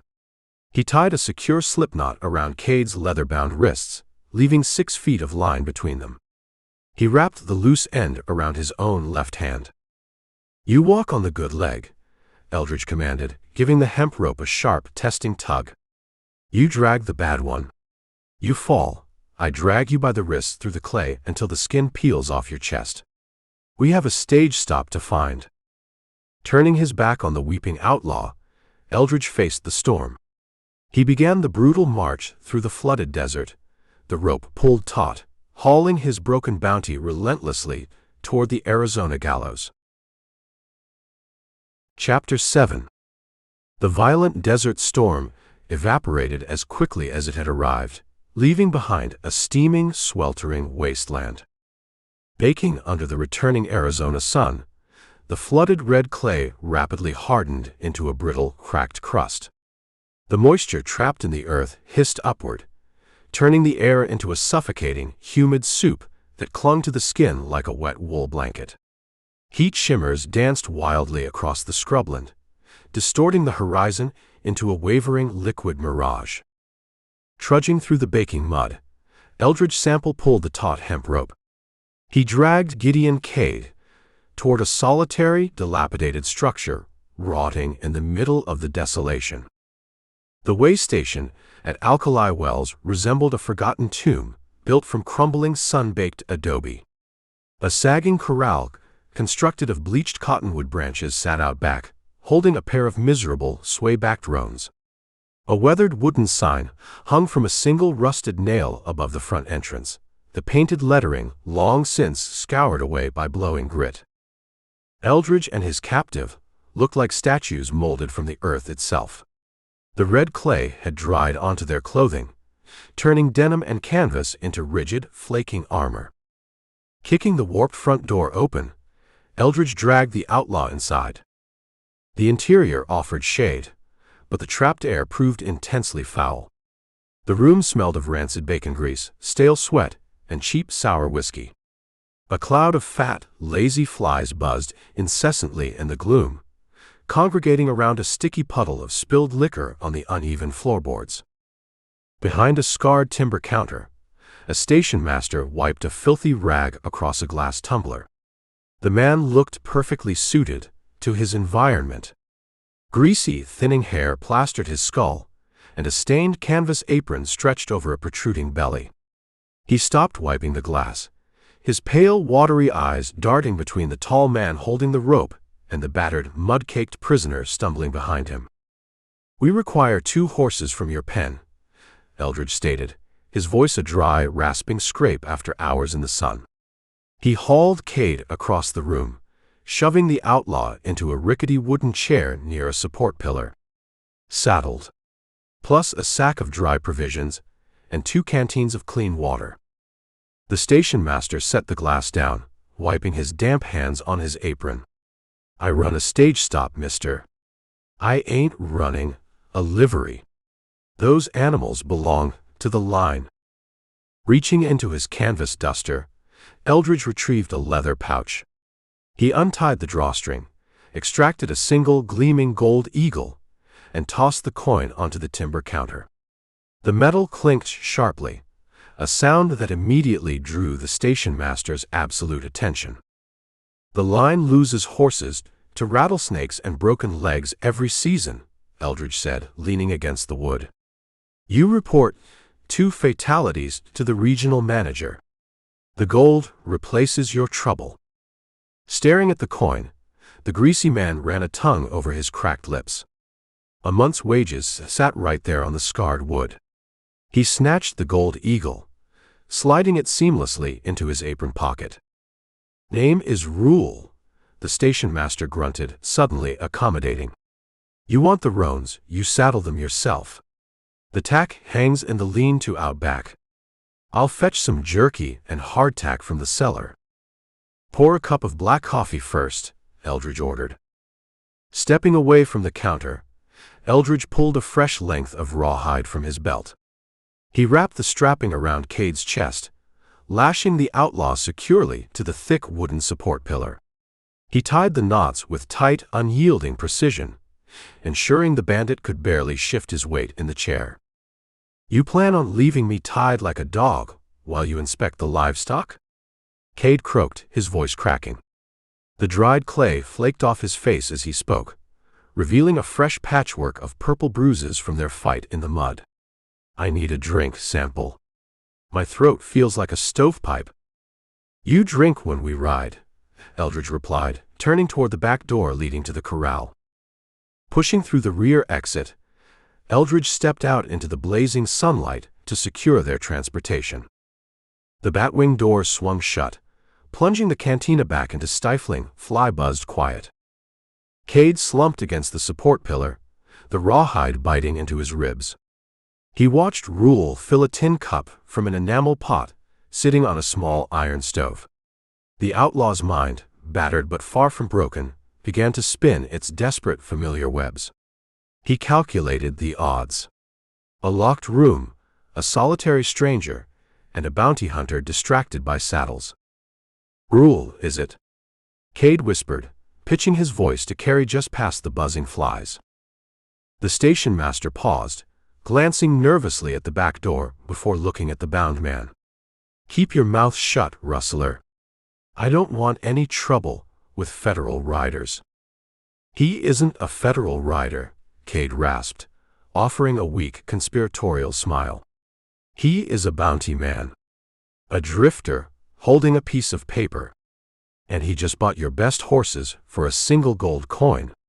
You sold yourself remarkably cheap."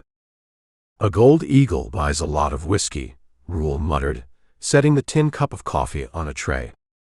"It buys whiskey for a week," Cade countered, straining against his bindings to lean slightly forward. "What if I told you about 1,000 gold eagles? A fortune, sitting buried under a mesquite bush just 3 hours south of this rotting shack." Rule stopped moving. The innate, pulsing greed of a man trapped in a desolate frontier outpost flared in his pale eyes. He wiped his hands on his apron, stepping closer to the bound outlaw. "You're Gideon Cade," Rule said, recognizing the battered face beneath the mud. "You hit the Yuma Express." "I hit the Express, and I hit the payload," Cade confirmed, his silver tongue finding its familiar seductive rhythm despite his parched throat. Sample intends to drag me to Tucson for a paltry $500 bounty. He doesn't know where the real money sits. But I do. Why tell me? Rule asked, suspicion warring with intense avarice. Because I am currently tied to a post, awaiting a hangman's noose, Cade replied, letting out a dry, bitter laugh. I need a partner. A man willing to alter the current arrangement. You help me out of these ropes, we ride south together. 500 eagles for you. You leave this flytrap behind forever. You move to San Francisco. You buy a saloon with a brass rail and imported French liquor. Rule swallowed hard. The Adam's apple bobbed in his greasy throat. He looked at the back door, listening to the muffled sounds of Eldridge hauling saddles from the lean-to. He is a hard man, Rule whispered, wiping a bead of sweat from his brow. He looks like he kills for the practice. He breathes dirt and drinks water just like you, Cade urged, sensing the hook setting deep in the stationmaster's flesh. He expects a cup of coffee. You have bottles behind that bar, Rule. You have ratbane. You have laudanum. You slip a handful of powder into that tin cup. He takes one sip, his heart seizes up, and we walk out of here rich men. The stationmaster stared at the steaming tin cup on the tray. He looked around the dismal, rotting adobe walls of his way station. He smelled the rancid grease that permeated his clothes. The promise of San Francisco gold overwhelmed his inherent cowardice. Nodding slowly, Rule retreated behind the timber counter. Cade watched with breathless anticipation as the stationmaster crouched below the bar. He heard the clinking of glass vials. A moment later, Rule stood up, a small brown apothecary bottle clutched in his trembling hand. Rule uncorked the bottle, pouring a generous measure of white powder directly into the steaming black coffee. He stirred the liquid rapidly with a dirty spoon, dissolving the poison. Done, Rule hissed, tossing the empty vial back under the counter. Stay calm, Cade advised, leaning back against the pillar, his heart hammering against his bruised ribs. Let him drink. Do not draw attention to the cup. The rear door hinges squealed. Eldridge stepped back into the dim cantina, bringing a gust of hot wind with him. He brushed a layer of fresh dust from his sleeves, kicking the back door shut. Walking across the uneven floorboards, Eldridge approached a small pine table situated a few feet from Cade's pillar. He pulled a wooden chair out and sat down, resting his dusty boots on the floor. His pale eyes scanned the room, instantly registering a shift in the atmosphere. Rule stood behind the bar, gripping a filthy towel with white-knuckled intensity. A tray bearing a single tin cup of coffee sat on the wood in front of him. The horses are ready, Eldridge announced, keeping his voice entirely neutral. Bring the coffee. Rule flinched. The station master picked up the tray, his hands shaking so violently the tin cup rattled against the metal surface. He walked out from behind the counter, approaching the pine table with stiff, jerky steps. Sweat poured down his face, cutting clean tracks through the grime on his cheeks. Setting the tray down on the table, Rule quickly took 2 steps backward. Provisions are. They are in the cellar, Rule stammered, his voice pitching an octave higher than before. I will fetch them straight away.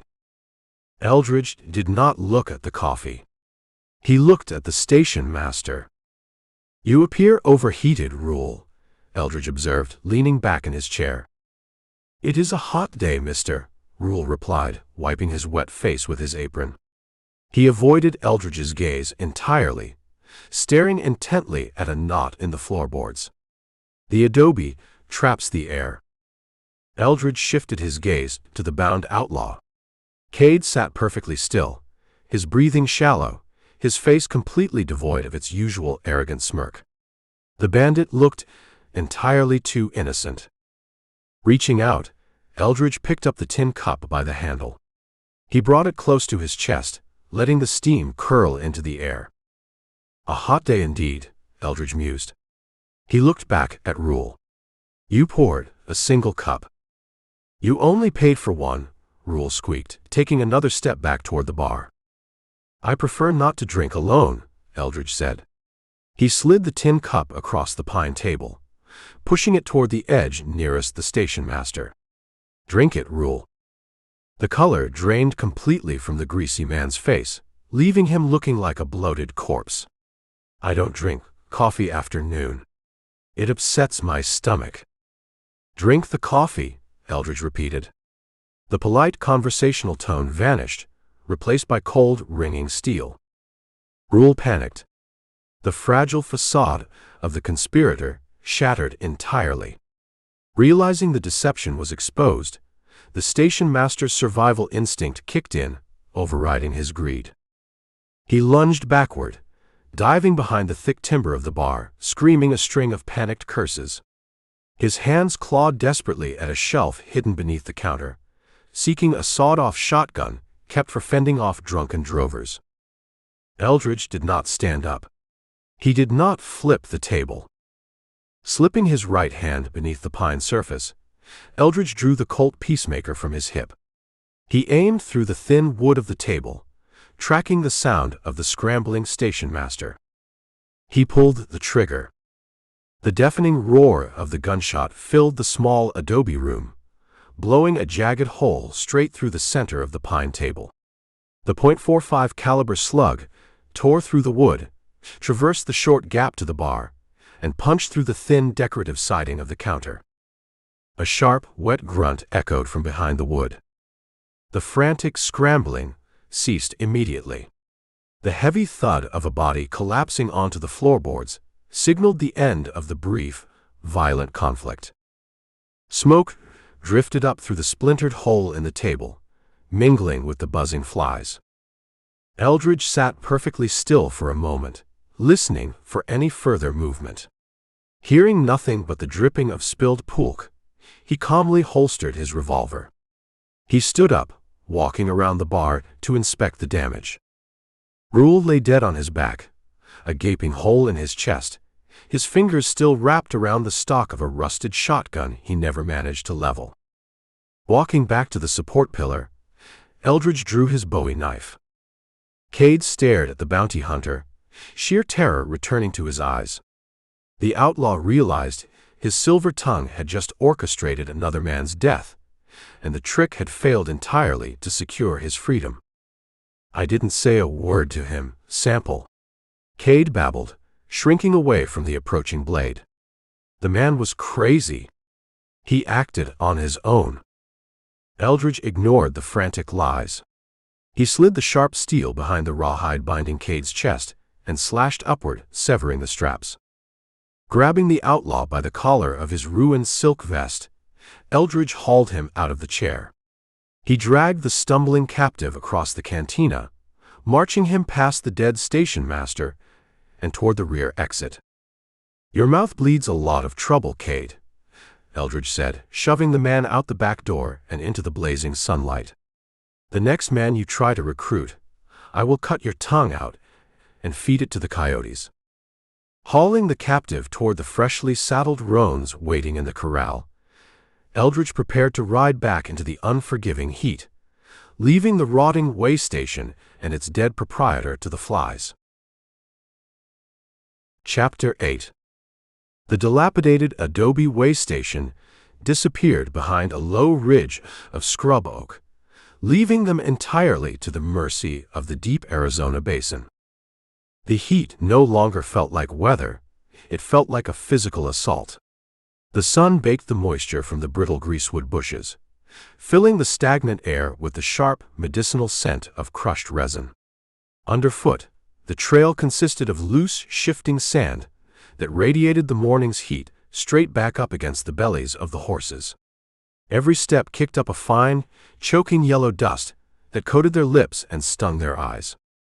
Eldridge rode the fresh roan he had secured from the dead station master. The animal possessed a strong, steady gait, unaffected by the rising temperature. He kept a slight tension on the hemp rope, ensuring the second horse, carrying Gideon Cade, maintained a constant punishing pace. Cade looked like a man slowly drowning in dirt. The outlaw's tailored silk vest, once a symbol of his arrogant vanity, now clung to his sweaty torso like a filthy rag. The alkali dust from the salt pan had mixed with the sweat, forming a chalky paste in the deep lines of his face. His right calf, packed with salt and bound tightly with cotton, throbbed with a sickening rhythm that matched the hoofbeats of his mount. He had not spoken a word since Eldridge dragged him from the cantina. The brutal execution of Rule, the station master, had finally pierced Cade's polished armor, revealing the terrifying reality of the man holding his leash. The bounty hunter did not bluff, did not negotiate, and did not hesitate. As the sun reached its zenith, turning the sky a pale blinding white, the silence finally broke the outlaw. "The water," Cade croaked, his voice a dry, rasping scrape that sounded like sandpaper rubbing against dry wood. "Sample. The water." Eldridge did not turn around. He rode with his hat pulled low, his shoulders relaxed beneath the stiff canvas of his duster. "You drank at the station," Eldridge said. "That was hours ago," Cade pleaded, leaning forward over the saddle horn, the rawhide biting into his swollen wrists. "The sun is cooking my blood. My tongue is swelling up. Just a swallow." "The ration is 1 cup at dawn, 1 cup at dusk," Eldridge replied, his tone conversational and utterly unbothered by the suffering. "We drink when the sun touches the horizon." Cade stared at the broad back of the canvas coat. A frantic, chaotic desperation began to boil beneath the exhaustion. The outlaw realized that his survival depended entirely on manipulating a man who lacked the basic emotional levers required for a con. "You are going to kill me," Cade gasped, wiping a streak of chalky sweat from his eyes. "You are going to let the heat kill me, and you will just tie my corpse to the saddle and collect the reduced fee. You don't care about the gold. You don't care about the law. You are just a butcher, holding a piece of paper." Eldridge kept his eyes on the shimmering trail ahead. "I am a businessman," Eldridge said. "The contract requires a pulse. I intend to deliver one. If you stop talking, your throat retains the moisture." The logical, detached response infuriated the bandit. Cade needed an argument, a fight, a reaction to anchor himself against the overwhelming vastness of the desert. The silence and the heat were stripping away his sanity, layer by agonizing layer. "You think you are better than me?" Cade yelled, his voice cracking, pitching higher into a desperate whine. "You think that tin star on the paper makes you righteous? I saw how you shot Rule. You didn't even look him in the eye. You shot him through the wood like a coward." Eldridge let the accusation hang in the stifling air. He did not spur his horse. He did not tighten his grip on the reins. "He reached for a scattergun," Eldridge stated. "He was a terrified old man," Cade argued, sensing a tiny fracture in the bounty hunter's stoic armor. "I lied to him. I poisoned his mind with gold, and you executed him for it. His blood is on your hands, Sample." "His blood is on the floorboards," Eldridge corrected. The blunt dismissal derailed Cade's psychological attack. The outlaw swayed in the saddle, fighting a sudden wave of dizzying nausea. The heat shimmers danced across the scrubland, turning the saguaro cactuses into wavering green phantoms. "Who did this to you?"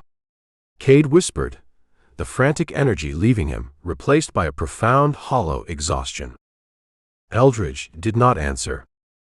"A man is not born like you," Cade continued, talking more to himself than the bounty hunter, his words slurring together.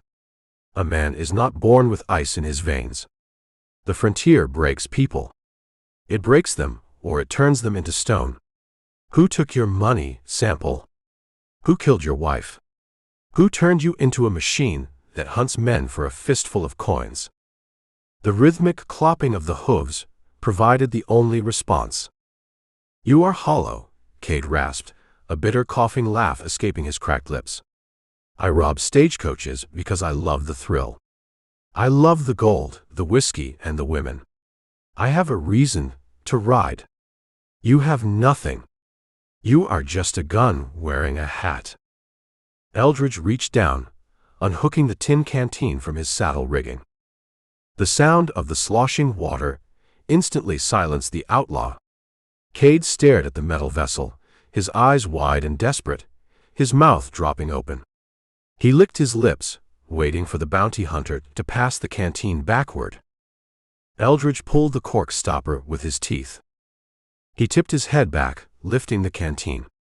The cool, metallic-tasting water splashed over his dry lips and down his parched throat. He drank for 3 slow, deliberate seconds, allowing the captive to hear the rhythmic gulping. Pulling the canteen away, Eldridge wiped his mouth with the back of his leather glove. He pushed the cork back into the spout and hung the vessel back on the leather rigging. He did not offer the outlaw a single drop. Cade let out a sound that was half sob, half scream. The sheer, deliberate cruelty of the act shattered the last remnants of his civilized restraint.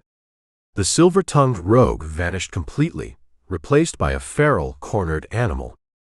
I will kill you, Cade shrieked, thrashing wildly against the rawhide bindings, fighting the iron horn of the saddle. I will break these ropes, and I will tear your throat out with my teeth. You hear me? I will bury you in the sand. Eldridge did not turn his head. He rode with a relaxed posture, letting the roan pick its path through a dense patch of chala cactus.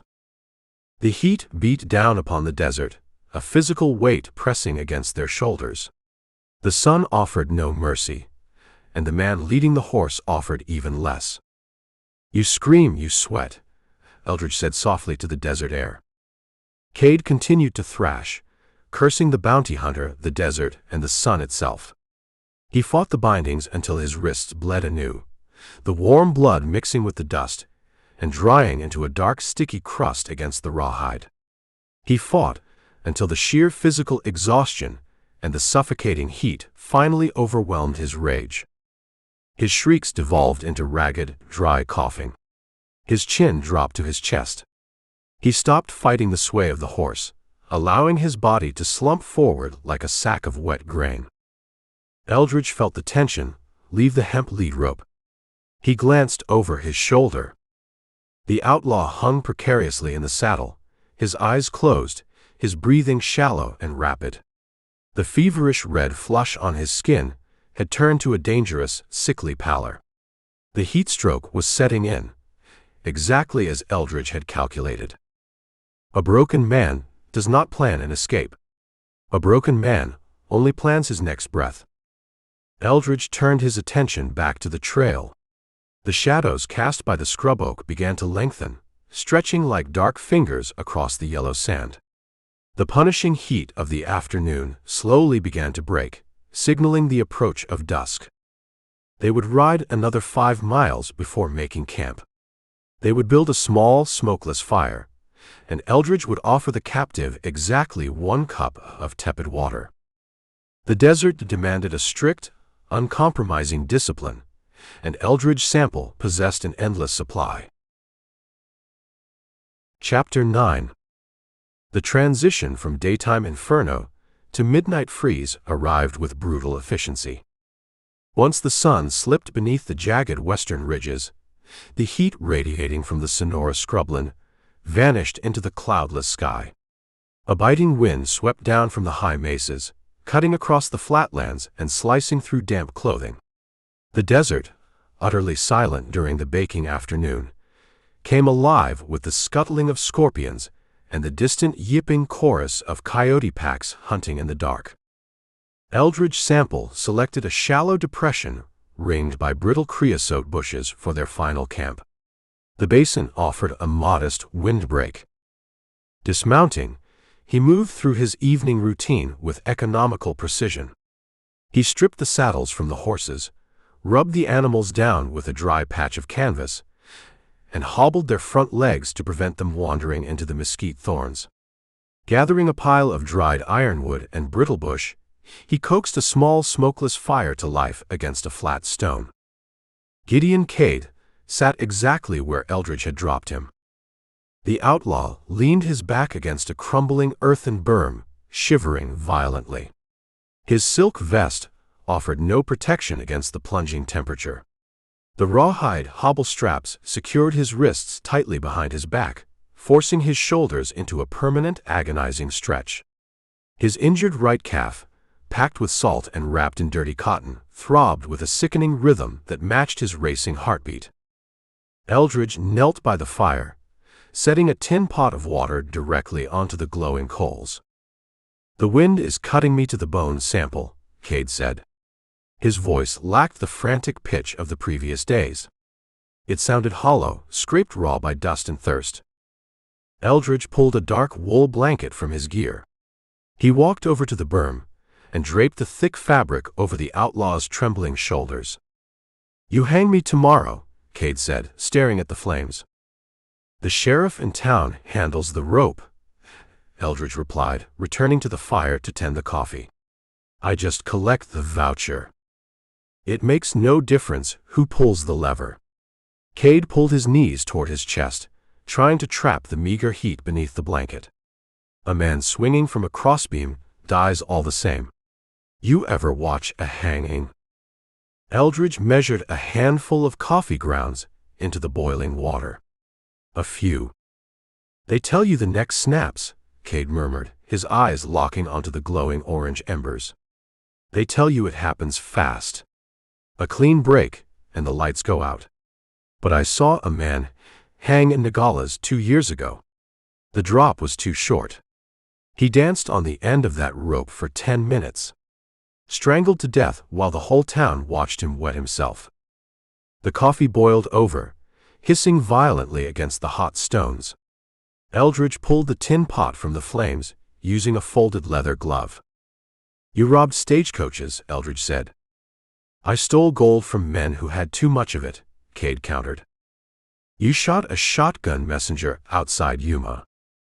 He raised his weapon. Cade shifted against the dirt, wincing as the rawhide bit into his swollen wrists. "It was the game. We both knew the rules. But a rope is cold, Sample. A rope is just murder sanctioned by a judge's pen." Eldridge poured the black coffee into a tin cup. He did not offer any to the outlaw. He took a slow sip, letting the scalding liquid burn away the chill in his throat. "Get some sleep, Cade," Eldridge said, setting the cup on a flat rock.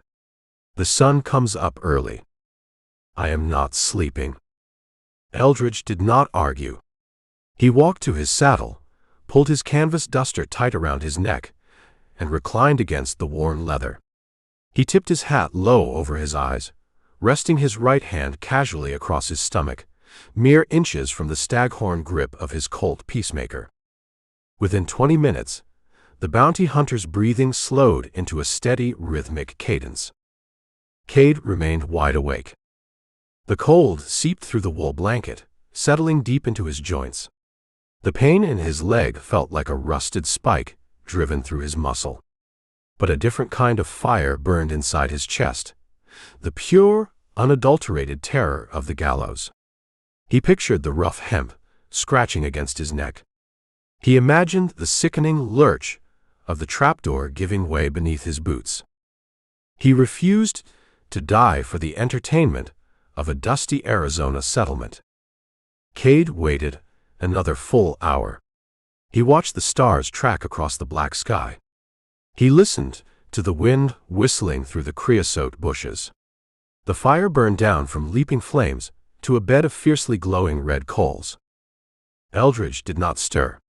The man slept with the stillness of a corpse. Slowly, agonizingly, Cade began to move. He rolled onto his right side, biting his lip to stifle a groan as the movement aggravated his gunshot wound. The thick leather hobble straps binding his wrists behind his back offered absolutely no slack. He could not reach the knots. He could not slip his hands free. He shimmying his body across the freezing sand, moving inch by agonizing inch toward the dying campfire. The heat radiating from the fire pit grew intense. Cade stopped when his boots brushed the outer ring of stones. He twisted his torso, contorting his spine until his bound hands, locked behind his back, hovered just a few inches above the glowing embers. The ambient heat immediately scorched his knuckles. Cade closed his eyes. He mentally mapped the layout of the coals based on the radiant warmth. He needed a solitary ember, something large enough to hold a burn, but small enough to manipulate. Using the heel of his left boot, he reached into the fire pit. He dragged a glowing, thumb-sized piece of ironwood coal out of the ash, pulling it across the dirt until it rested on the flat stone near his back. Sweat broke out across his forehead, instantly turning icy in the wind. He shifted his hips, lowering his bound wrists directly over the glowing coal. He pressed the thick leather hobble strap against the red-hot wood. The smell of burning rawhide hit the air instantly, a foul, acrid stench that mingled with the scent of singed hair. Cade clamped his jaws shut, his teeth grinding together so hard they threatened to crack. The coal did not just burn the leather. It seared the flesh of his wrists. The agony was immediate and profound, a blinding, white-hot spike of pain that completely eclipsed the throb of his wounded leg. He held his wrists steady. Tears streamed from his eyes, carving clean tracks through the dust on his cheeks. His body convulsed with the urge to pull away from the fire, every survival instinct screaming at him to stop the self-mutilation. He fought the urge, focusing all his mental energy on the image of the gallows rope. The burn meant life. The pain meant freedom. The thick leather strap hissed and popped as the embers ate through the cured hide. Cade smelled his own skin blistering and popping against the hot wood. His breath came in ragged, silent gasps. The edges of his vision blurred, threatening to drop him into a dead faint. With a soft, fibrous snap, the charred leather gave way. Cade ripped his hands apart.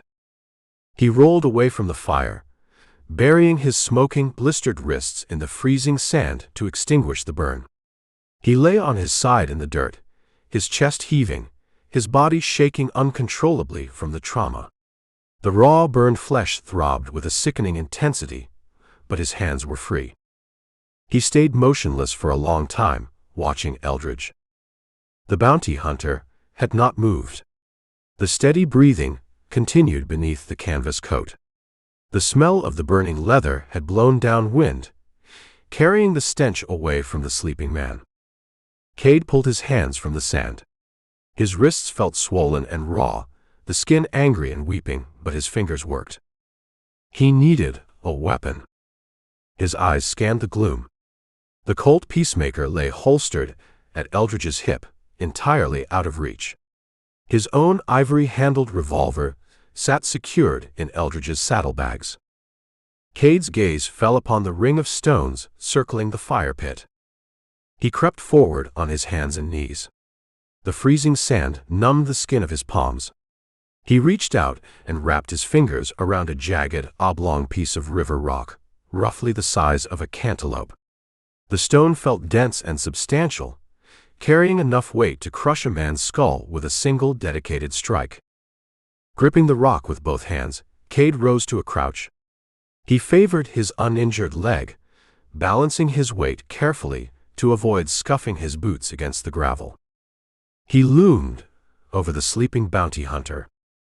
Eldridge lay completely still, his face obscured by the shadow of his hat brim. Cade raised the jagged stone high above his head. He aimed for the space right above the hatband, intending to end the hunt with one brutal, silent motion. He braced his legs, taking a final deep breath. He swung the rock downward. Eldridge moved. The bounty hunter did not wake up. He had never been fully asleep. Eldridge rolled violently to his left, clearing the impact zone a fraction of a second before the stone struck. The jagged rock smashed into the dirt exactly where Eldridge's head had rested, burying itself deep into the sand with a dull, heavy thud.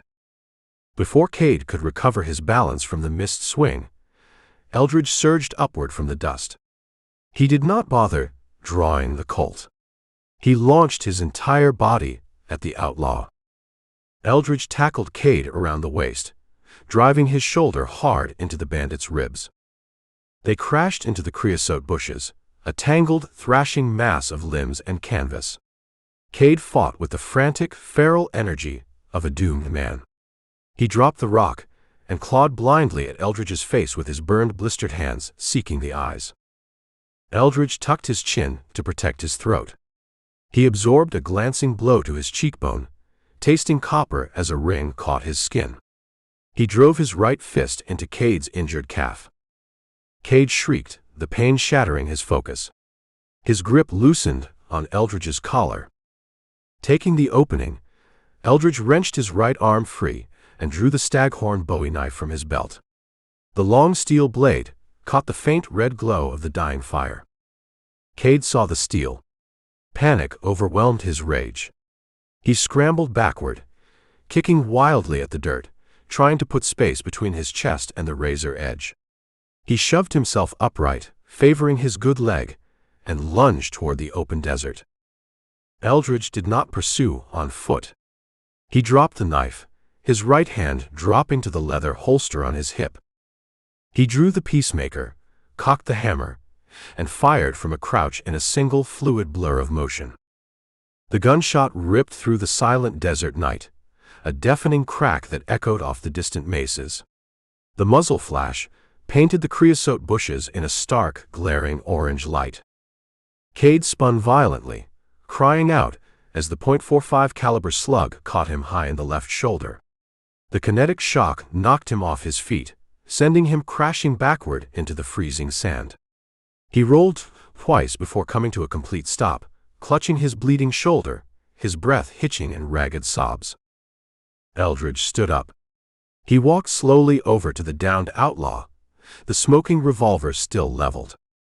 Cade lay in the dirt, staring up at the starlit sky. Blood seeped through the silk fabric of his ruined vest, pooling in the dust beneath his back. The bravado, the charm, and the desperate survival instinct had finally bled out entirely. "You should have crushed my head while I slept, Sample," Cade wheezed, his voice weak and trembling. "You had the chance." "I hold a contract for a living man," Eldridge said. He holstered the Colt. Walking back to his saddlebags, he retrieved a fresh length of rawhide strapping and a roll of clean cotton bandages. "Sit up," Eldridge commanded, returning to the bleeding outlaw. "I need to pack the shoulder." Cade did not resist. He let the bounty hunter wrap the wound, staring blankly out into the dark, freezing scrubland.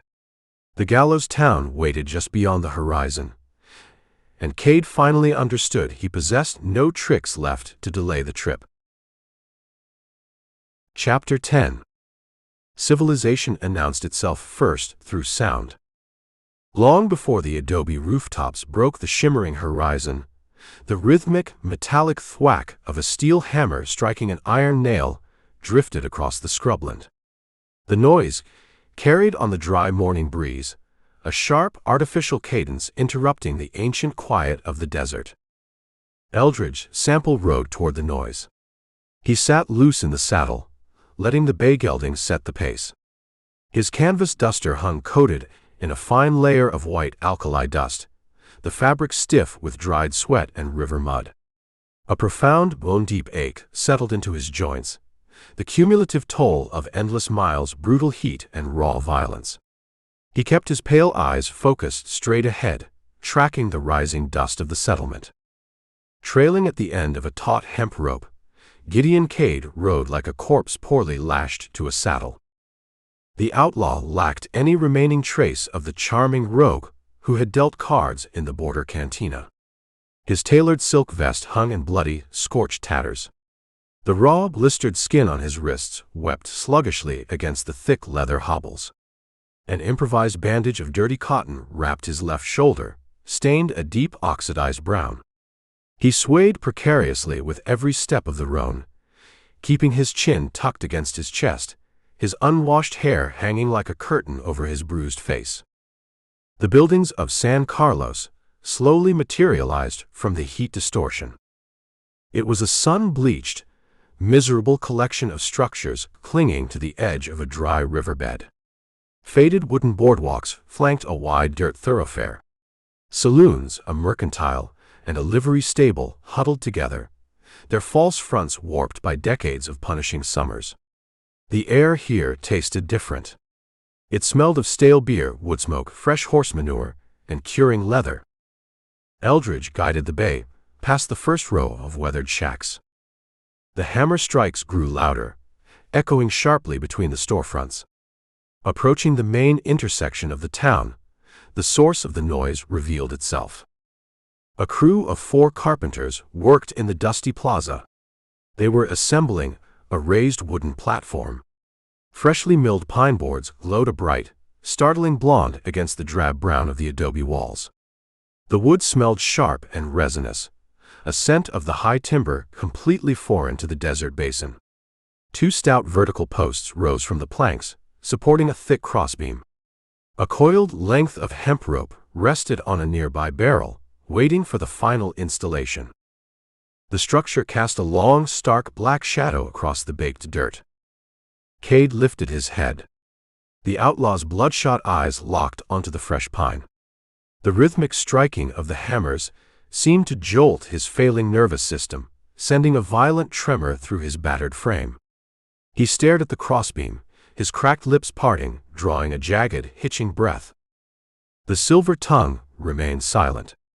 The reality of the wood and the rope stripped away the final, desperate layers of his denial. Townsfolk began to notice the procession. A blacksmith paused mid-swing, resting his tongs against an anvil. 2 women carrying parasols stopped on the boardwalk, their faces pale and unreadable beneath the lace. A group of rough-hewn miners spilling out of a cantina fell utterly quiet, their conversations dying in their throats. The residents of San Carlos recognized the ritual. They watched the tall man in the canvas coat lead a broken, bleeding captive down their main thoroughfare. The silence spreading across the town carried a morbid, suffocating weight, broken only by the squeak of saddle leather and the clopping of hooves. Eldridge ignored the stares. He navigated the horses through the intersection, bypassing the carpenters and the scaffold, and pulled up in front of a sturdy limestone building. Iron bars reinforced the narrow windows.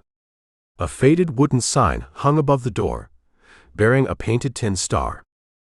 Sheriff Denton stood on the shaded porch. The lawman possessed a thick, barrel-chested build, straining the seams of his sweat-stained cotton shirt. A chewed, unlit cigar jutted from the corner of his mouth. He hooked his thumbs into his gun belt, watching the bounty hunter dismount. "You bring him all the way from the border?" Denton asked, shifting the cigar with his tongue. "I did," Eldridge said. He looped the reins over the hitching post. Denton stepped off the porch, walking around the roan to inspect the captive. He looked at the scorched, blistered wrists, the blood-soaked shoulder, and the salt-packed bullet wound in the calf. The sheriff let out a low, whistling breath. "Looks like a coyote chewed him up and spit him out," Denton observed. "He had a hard ride," Eldridge replied, pulling the federal writ from his inside pocket. He held the folded paper out. "Gideon Cade. The warrant specifies a live delivery." Denton snatched the paper, snapping it open. He read the ink, glancing between the legal description and the ruined face of the man slumped in the saddle. "It matches," Denton grunted.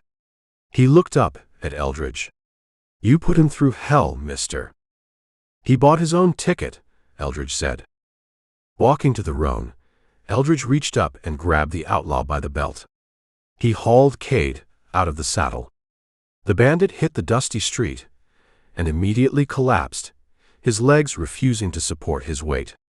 He knelt in the dirt, gasping, staring blankly at the toes of the sheriff's boots. Denton signaled to the porch.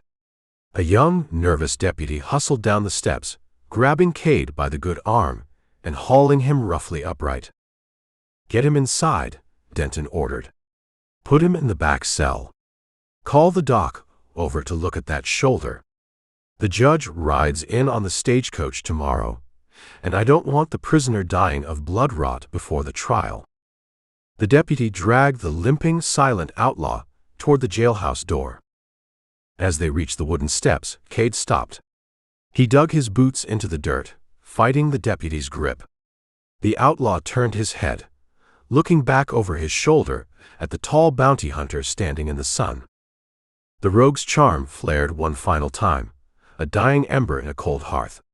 Cade forced his swollen, cracked lips into a ghost of his famous smile. "You sold my life for a pouch of dirt sample," Cade rasped, his voice barely carrying over the wind. "I traded paper for gold," Eldridge corrected, meeting the man's gaze with absolute, unblinking indifference. Cade stared for a lingering second, searching the pale eyes for any trace of regret, any flicker of sympathy. Finding none, the outlaw's smile collapsed. He turned away, letting the deputy haul him through the doorway and into the dark, stifling interior of the jail. The heavy iron-reinforced door slammed shut, echoing flatly down the street. "Come inside and get your pay," Denton said, turning his back on the dust. Eldridge followed the sheriff into the office. The room smelled intensely of stale tobacco, oiled iron, and old paper. Wanted posters papered the plaster walls, curling at the edges. A battered roll-top desk dominated the space, littered with empty coffee cups and scattered documents. Denton walked to a stout iron safe sitting in the corner. He spun the brass dial, reading the combination from memory, and pulled the thick door open. Reaching inside, he retrieved a small dark leather pouch. Returning to the desk, the sheriff untied the drawstring. He tipped the pouch, spilling a cascade of gleaming gold double eagles onto the scarred wood. The coins clinked together, a bright, musical chime entirely at odds with the grim nature of the transaction. Denton dragged the coins into small stacks, counting them with thick, calloused fingers. 25 double eagles, Denton stated, pushing the stacks across the desk. $500. The federal accounts settles the debt. Eldridge stepped up to the wood. He did not recount the gold.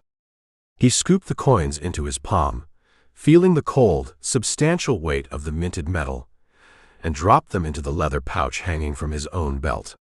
He pulled the drawstring tight. "You want a receipt?" Denton asked, picking up a pen and dipping it into a glass inkwell. "The gold is all the receipt I require," Eldridge said. Denton scratched his signature across the bottom of the federal writ, stamping it with a rubber seal. He leaned back in his chair, studying the bounty hunter. "You look like you need a weak and a soft bed," Denton remarked. "The hotel down the street serves a decent steak. They run hot baths out back." "I have miles to cover," Eldridge said, turning away from the desk. "Suit yourself," Denton muttered, picking up a match to light his chewed cigar. "Just keep moving. A man who shoots up the territory for a living tends to draw the wrong kind of flies if he sits in one place too long." Eldridge walked out of the office, stepping back onto the shaded porch. The midday sun now beat directly down on the dirt street, baking the adobe walls and driving the shadows into thin, tight lines. The carpenters in the plaza had resumed their work. The rhythmic striking of the hammers echoed again, completing the final preparations on the raised pine platform. Walking to the hitching post, Eldridge untied the bay gelding. He ignored the roan. The horse belonged to the county now. He rested his hand on the saddle horn, pausing for a brief moment. Drawing the Colt Peacemaker from its holster, he flipped the loading gate open. He tilted the barrel upward, spinning the cylinder with his thumb. The brass rims of the cartridges caught the harsh sunlight. 5 rounds. He snapped the gate shut, the metallic click satisfying and final. Dropping the weapon back into the leather sheath, he gathered the reins and swung his long frame up into the saddle. Eldridge Sample spurred the bay horse. He rode away from the jailhouse, passing the carpenters, passing the towering pine scaffold, and heading toward the edge of town. He did not look back at the iron-barred windows. He rode out into the shimmering, unforgiving expanse of the desert, letting the vast emptiness swallow him whole. The end.